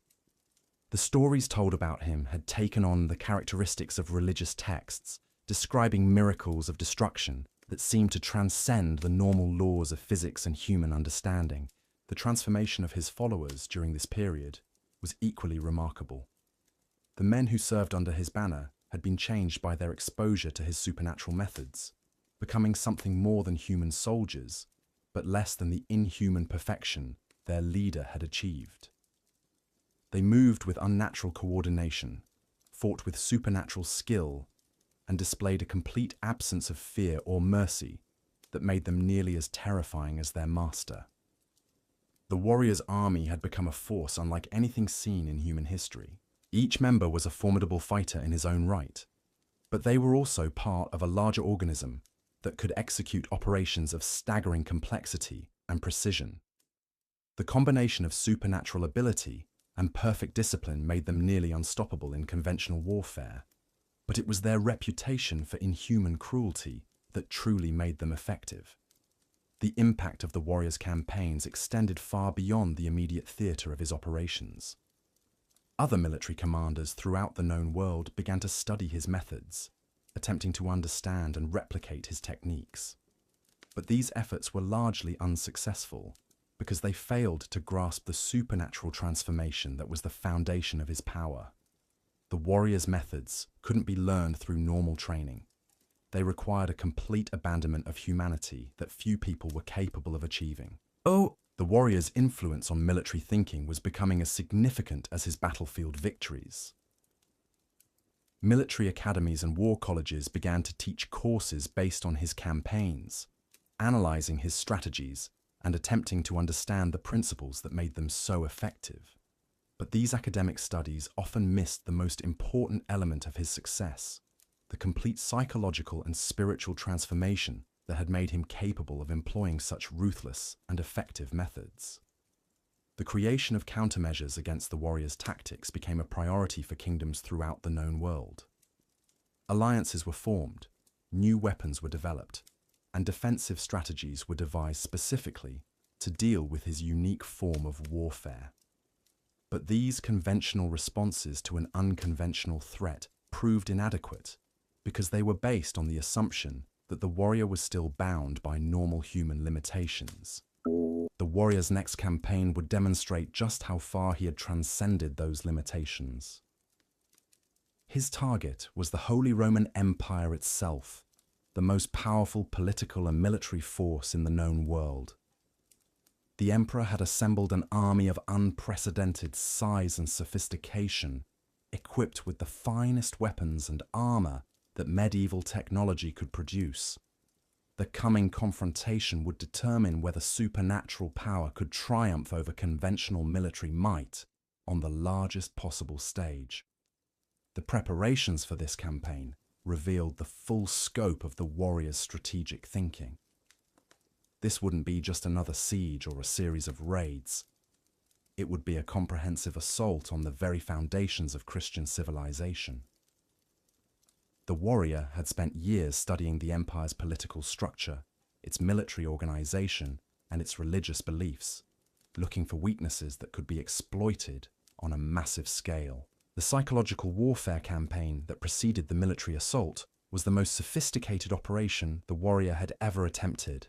His agents, now numbering in the thousands, were deployed throughout the empire with specific instructions to create an atmosphere of supernatural dread that would undermine the population's faith in their leaders and their god. The stories they spread were carefully crafted to maximize their psychological impact, describing miracles of destruction that seemed to prove the warrior's supernatural nature. The warrior's reputation had now grown to the point where it had become a weapon in its own right. The mere mention of his name was enough to cause panic in even the most disciplined military units.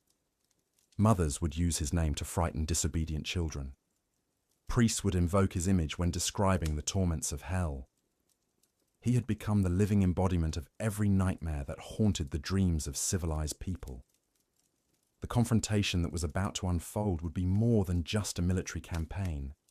It would be a clash between two completely different ways of understanding the world. On one side stood the Holy Roman Empire, representing the pinnacle of medieval Christian civilization, with its belief in divine providence, moral law, and the ultimate triumph of good over evil. On the other side stood the warrior, representing forces that existed outside the normal boundaries of human understanding, powers that operated according to rules that defied conventional morality and natural law. The outcome of this confrontation would determine not just the fate of the empire, but the future course of human history. If the warrior could defeat the most powerful force in the known world, it would prove that conventional civilization was powerless against the supernatural forces he commanded.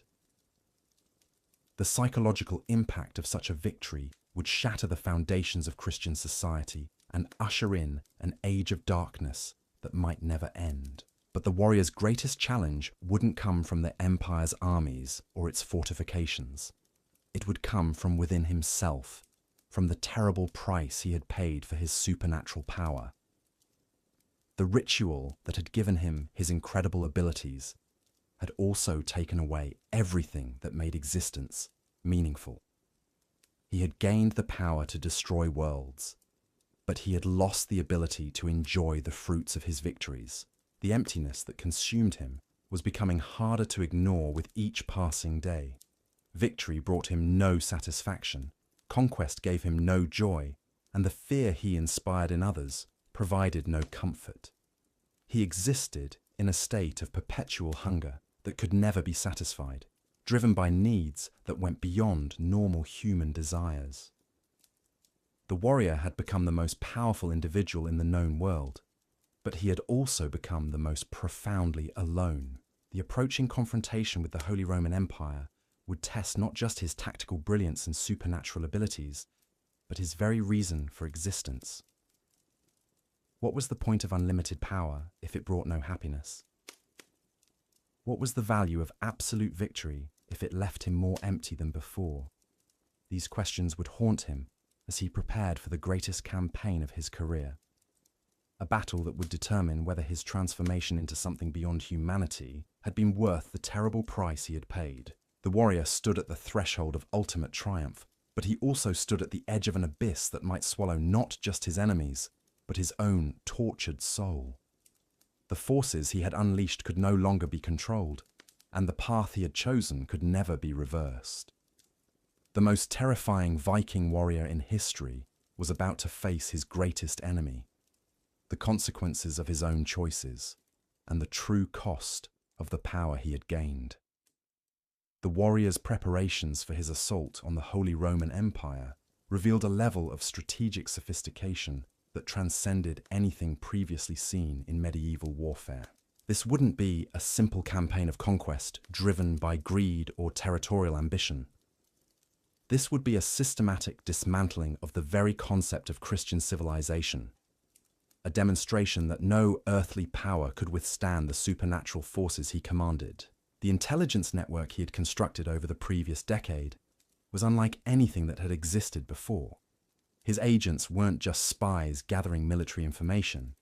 They were psychological warfare specialists trained to identify and exploit the deepest fears and insecurities of entire populations. They had infiltrated every level of imperial society, from the emperor's own court to the lowest peasant villages, creating a web of influence that could be activated at the warrior's command. The first phase of his campaign began not with armies or siege engines, but with a carefully orchestrated assault on the empire's collective psyche. Strange omens began appearing throughout the imperial territories, livestock born with horrific deformities, wells that ran red with what appeared to be blood, and solar eclipses that occurred at times when no eclipse should have been possible. Each of these events was carefully timed and positioned to maximize its psychological impact on the population. The warrior understood that the empire's greatest strength lay not in its military might, but in the unshakable faith of its people. They believed that their god protected them, that their emperor ruled by divine right, and that their civilization represented the ultimate triumph of good over evil. If he could shatter these beliefs, the empire would collapse from within long before his armies ever reached its borders. The corruption he introduced into the empire's religious institutions was so subtle that it went undetected for months. Holy relics would begin to emit foul odors that made worshippers nauseous. Sacred texts would develop stains that looked like screaming faces when viewed in candlelight. Most disturbing of all, priests would begin having dreams that filled them with such terror that they would wake up screaming, unable to remember the details, but haunted by a sense of impending doom. The warrior's agents had learned to mimic the empire's own religious practices, allowing them to move freely through churches and monasteries without arousing suspicion. They would introduce small amounts of psychoactive substances into communion wine, causing worshippers to experience visions that challenged their faith. They would replace holy water with liquids that caused painful rashes, leading people to believe that their god was punishing them for unknown sins. The The psychological impact of these religious corruptions was devastating. The empire's population had been taught that their faith was their greatest protection against the forces of darkness. When that faith began to seem like a source of torment rather than comfort, the foundations of their entire worldview began to crumble. People who had never questioned their beliefs suddenly found themselves doubting everything they had been taught about the nature of good and evil. The warrior's understanding of mass psychology had reached levels that seemed almost supernatural. He could predict how populations would react to specific stimuli, could calculate the precise amount of fear needed to break their will to resist, and could time his psychological attacks to coincide with moments when his enemies were most vulnerable. This wasn't just military strategy. It was a form of dark magic that used human emotions as weapons. The Empire's military commanders began to notice disturbing changes in their troops long before any enemy armies appeared on the horizon. Soldiers who had been brave and disciplined suddenly became jumpy and paranoid, seeing threats in every shadow. Units that had trained together for years began to turn on each other, their cohesion destroyed by suspicions and fears that seemed to come from nowhere. The warrior's psychological warfare was more effective than any conventional weapon in destroying the Empire's fighting capability. The Emperor himself, Constantine the Great, was not immune to the warrior's influence. His dreams had become filled with visions of defeat and destruction, images so vivid and terrifying that he would wake up drenched in sweat and shaking with fear. His advisors noticed that he had become increasingly erratic, making decisions that seemed to contradict his previous policies and displaying a level of paranoia that bordered on madness. The warrior's agents had managed to infiltrate even the emperor's personal staff, introducing subtle poisons into his food that would cause hallucinations and mood swings. These substances were carefully chosen to create specific psychological effects: increased aggression that would lead to poor strategic decisions, paranoia that would isolate him from his most trusted advisors, and periods of deep depression that would sap his will to fight. The corruption of the Empire's leadership was perhaps the most brilliant aspect of the warrior's campaign. Rather than simply killing key figures, he was turning them into instruments of their own destruction. Every poor decision they made, every display of weakness or instability, would undermine the morale of their subordinates and reduce the effectiveness of their resistance. The warrior was using the Empire's own leadership structure as a weapon against itself.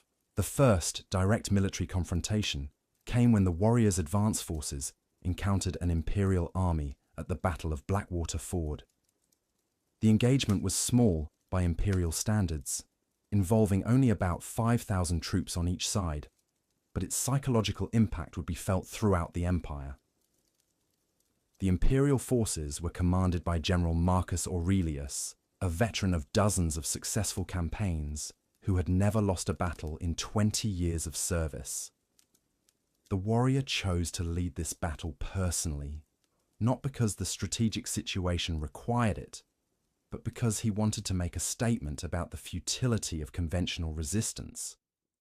His appearance on the battlefield was unlike anything the imperial soldiers had ever seen. His armor seemed to absorb light, creating a zone of darkness around him that made it difficult to look directly at his position. His weapons gleamed with an unnatural radiance that hurt the eyes of anyone who tried to focus on them. The psychological impact of his presence was immediate and overwhelming.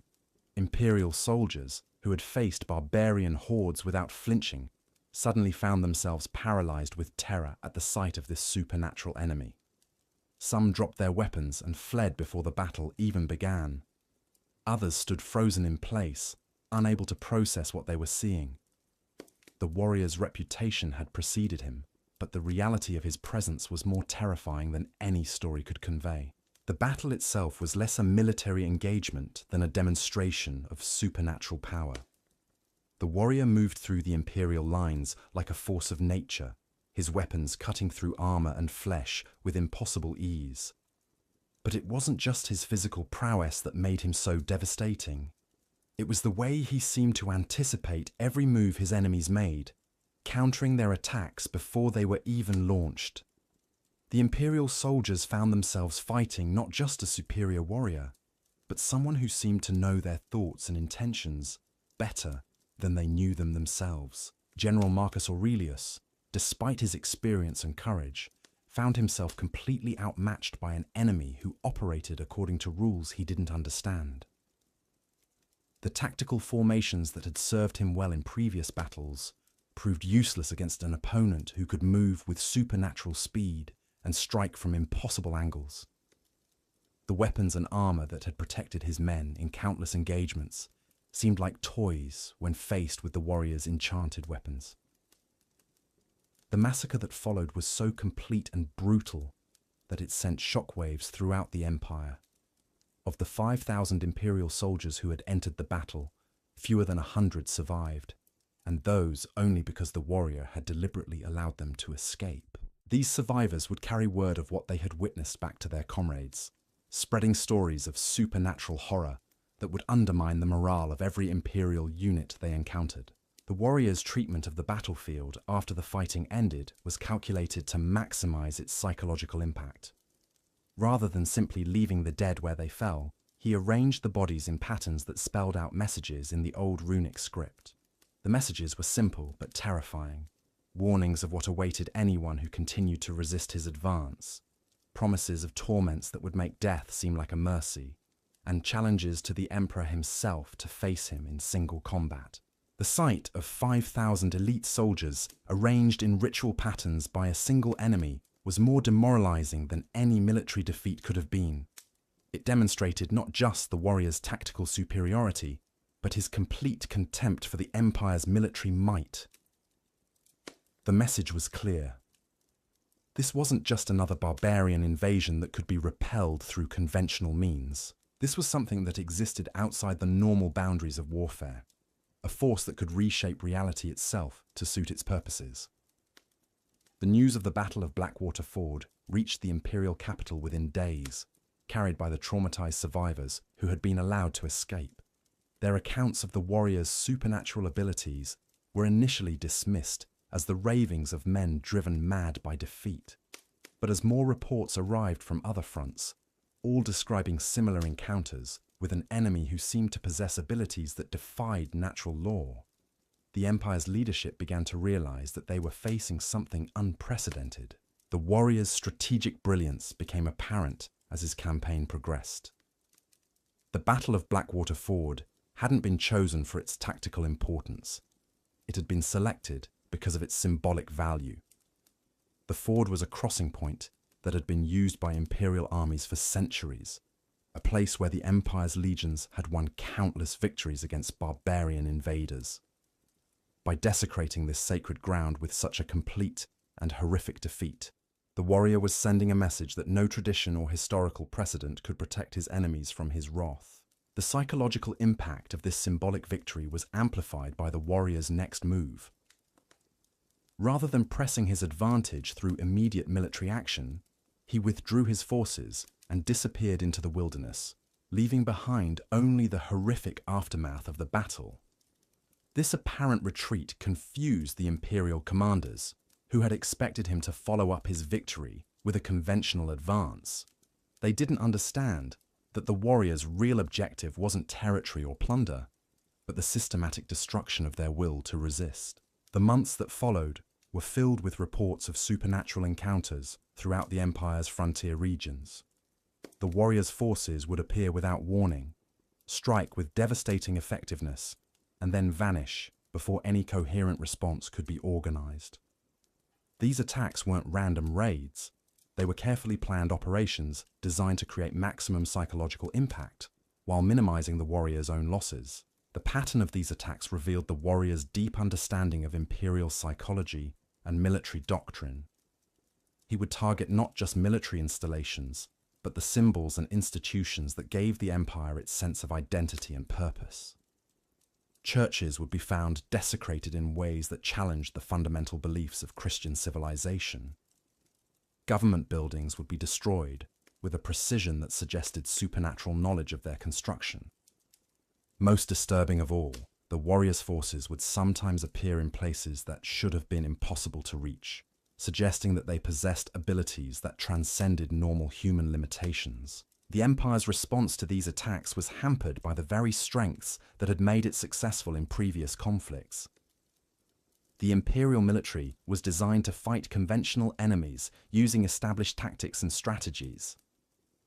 The bureaucratic systems that governed the empire required clear chains of command and standardized procedures.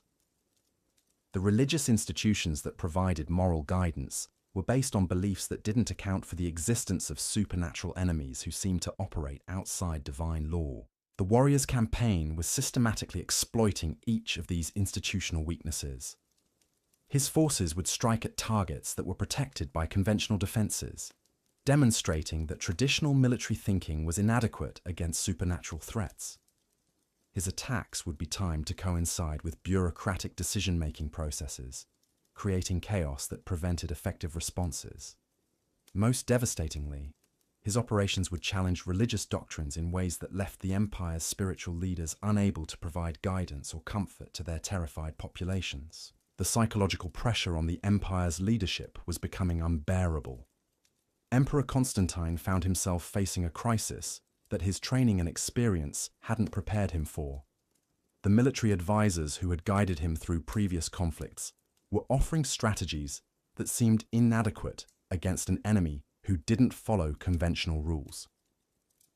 The religious leaders, who had provided moral support, were struggling to explain how such evil could exist in a world supposedly governed by divine justice. The warriors' agents within the imperial court were carefully monitoring these developments, feeding information back to their master that allowed him to adjust his strategy for maximum psychological impact. They reported that the emperor was becoming increasingly isolated, trusting fewer and fewer of his advisors as paranoia consumed his ability to make rational decisions. The court was fragmenting into competing factions, each with its own theory about how to deal with the supernatural threat that seemed to be closing in from all sides. The warrior's understanding of political psychology was as sophisticated as his military tactics. He knew that the empire's greatest strength lay not in its armies or its fortifications, but in the unity and confidence of its leadership. If he could shatter that unity, the empire would collapse from within, regardless of its military capabilities. The psychological warfare campaign he had been conducting was designed to create exactly this kind of internal breakdown. The reports reaching the imperial capital were becoming increasingly bizarre and terrifying. Entire villages would be found empty, their populations vanished without a trace, leaving behind only cryptic messages written in what appeared to be blood. Military patrols would discover the bodies of their comrades arranged in ritual patterns that seemed to spell out curses in unknown languages. Most disturbing of all, some survivors of these encounters would return to civilization, fundamentally changed, speaking in tongues and displaying knowledge of events that hadn't happened yet. The warriors' forces had grown far beyond a simple military organization. They had become something resembling a religious cult, united not just by loyalty to their leader, but by shared participation in rituals and practices that transformed them into something more than human. The supernatural abilities they displayed weren't just the result of superior training or equipment. They were the product of a collective transformation that had fundamentally altered their nature. The initiation rites that new recruits underwent were designed to break down their normal human limitations and rebuild them according to the warrior's vision. These ceremonies involved ordeals that pushed candidates beyond their physical and mental breaking points, weeding out those who lacked the dedication or capacity to embrace the supernatural transformation. Those who survived emerged as something that existed between human and demon, retaining their intelligence and skills while gaining abilities that defied natural law. The warrior's army had become a force that operated according to rules that conventional military thinking couldn't comprehend. They moved with perfect coordination, despite being scattered across vast distances, as if connected by some form of telepathic communication. They displayed knowledge of enemy movements and plans that seemed to come from supernatural sources rather than conventional intelligence gathering. Most importantly, they fought with a complete absence of fear or self-preservation that made them nearly unstoppable in combat. The Empire's military commanders were beginning to realize that they were facing something that couldn't be defeated through conventional tactics. The warriors' forces didn't behave like normal armies. They didn't have supply lines that could be cut, bases that could be attacked, or morale that could be broken. They seemed to exist in a state of perpetual readiness, able to appear anywhere at any time with devastating effectiveness. The psychological impact of this realization was devastating for the Empire's military leadership. Generals who had built their careers on understanding and exploiting enemy weaknesses found themselves facing an opponent who seemed to have no weaknesses at all. The strategic doctrines that had guided imperial military thinking for centuries were proving inadequate against an enemy who operated according to supernatural principles. The warrior's next major operation demonstrated the full extent of his strategic sophistication. Rather than attacking the Empire's military forces directly, he launched a campaign against its economic infrastructure. Trade routes were disrupted not through conventional raids, but through supernatural phenomena that made travel impossible. Merchant caravans would disappear without a trace, their goods found later arranged in patterns that seemed to mock the Empire's commercial prosperity. The economic warfare campaign was even more effective than the military attacks had been. The Empire's prosperity depended on trade networks that connected distant provinces and allowed for the efficient distribution of goods and resources. When these networks began to fail, the effects were felt throughout the imperial system. Cities that depended on imported food began to experience shortages. Military units that relied on centralized supply systems found themselves unable to maintain their equipment and weapons. The warrior understood that economic disruption could be more devastating than military defeat. A lost battle might damage morale and reduce military capability, but economic collapse would undermine the very foundations of imperial society.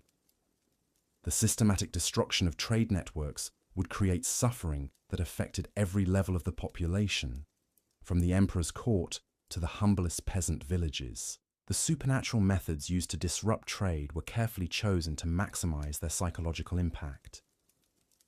Merchant caravans wouldn't simply be robbed. They would be found arranged in ritual patterns that suggested the involvement of forces beyond human understanding. Trade goods wouldn't just be stolen.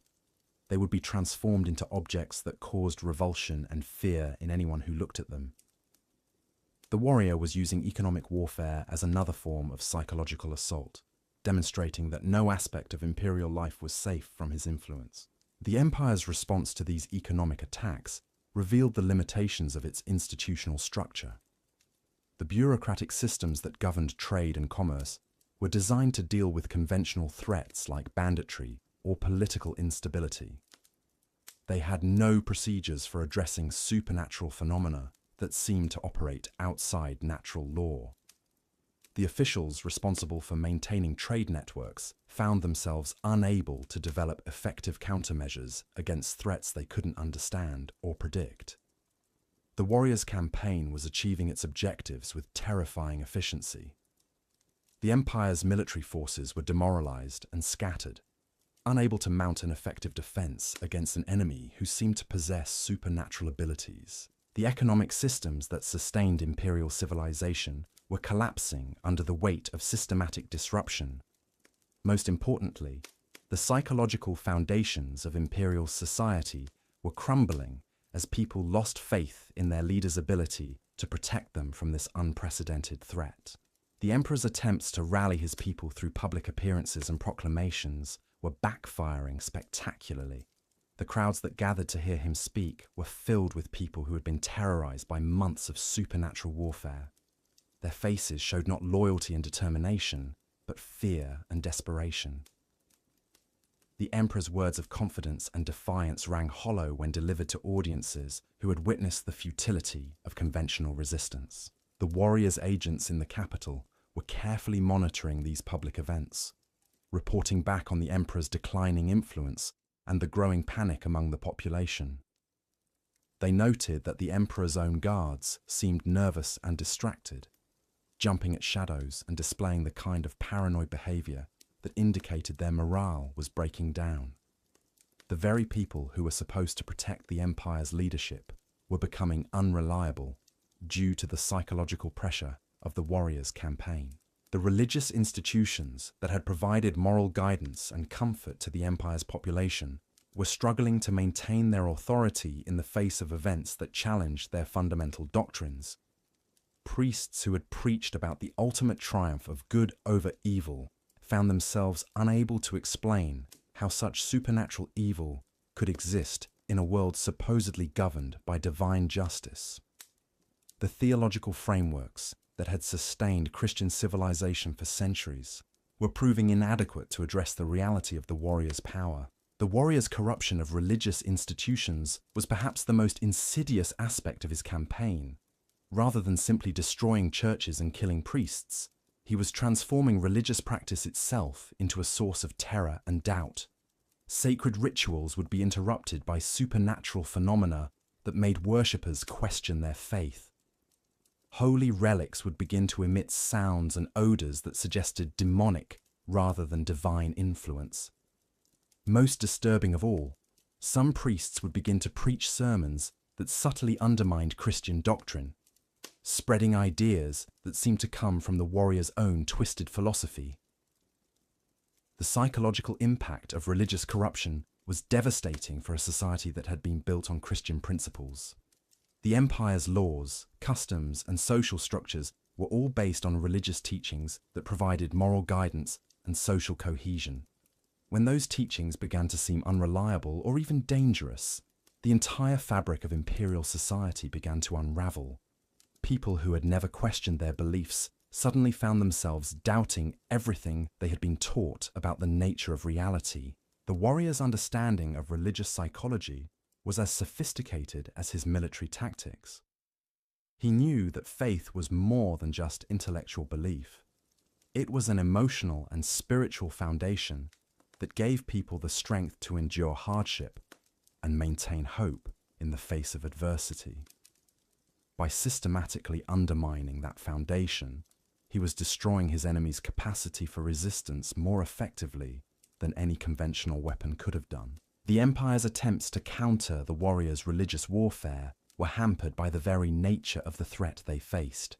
Church leaders who tried to reassure their congregations about the ultimate triumph of good over evil found their words contradicted by daily evidence of supernatural evil that seemed to be winning. Theological scholars who attempted to explain the warrior's abilities within Christian doctrine found themselves forced to acknowledge possibilities that challenged their most fundamental beliefs. The warrior's campaign was entering its final phase, and the psychological pressure on the empire was reaching unbearable levels. The population was living in a state of constant terror, never knowing when or where the next supernatural attack would occur. The military forces that were supposed to protect them had proven inadequate against an enemy who seemed to possess abilities that transcended natural law. The religious institutions that should have provided comfort and guidance were themselves struggling with doubts and fears that made them unable to offer effective support. The emperor's last desperate attempt to rally his empire involved calling for a great crusade against the warrior and his forces. The proclamation was distributed throughout the imperial territories, calling on all loyal citizens to take up arms against the supernatural threat that menaced their civilization. The response was telling. Instead of the massive mobilization that previous calls to arms had produced, the emperor's proclamation was met with silence and evasion. The people who should have been eager to defend their homeland were too terrified and demoralized to respond. The warriors' psychological warfare had achieved what conventional military campaigns could never have accomplished: the complete destruction of an empire's will to resist.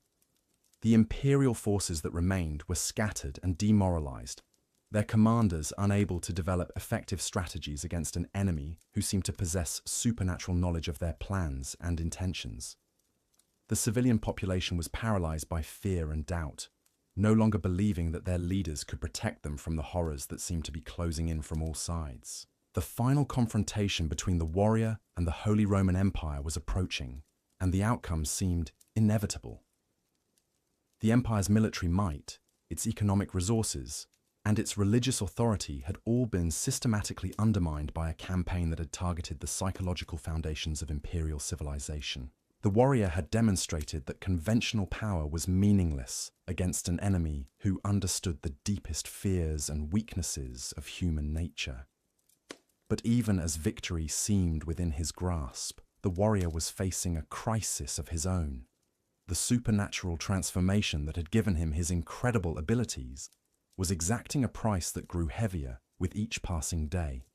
The emptiness that consumed him was becoming harder to ignore, the meaninglessness of his existence more apparent with each triumph.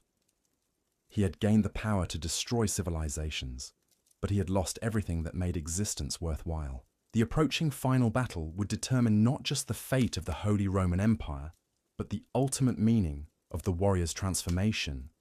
Had the price he paid for supernatural power been worth the victories he had achieved? Could someone who had transcended humanity ever find satisfaction in human accomplishments?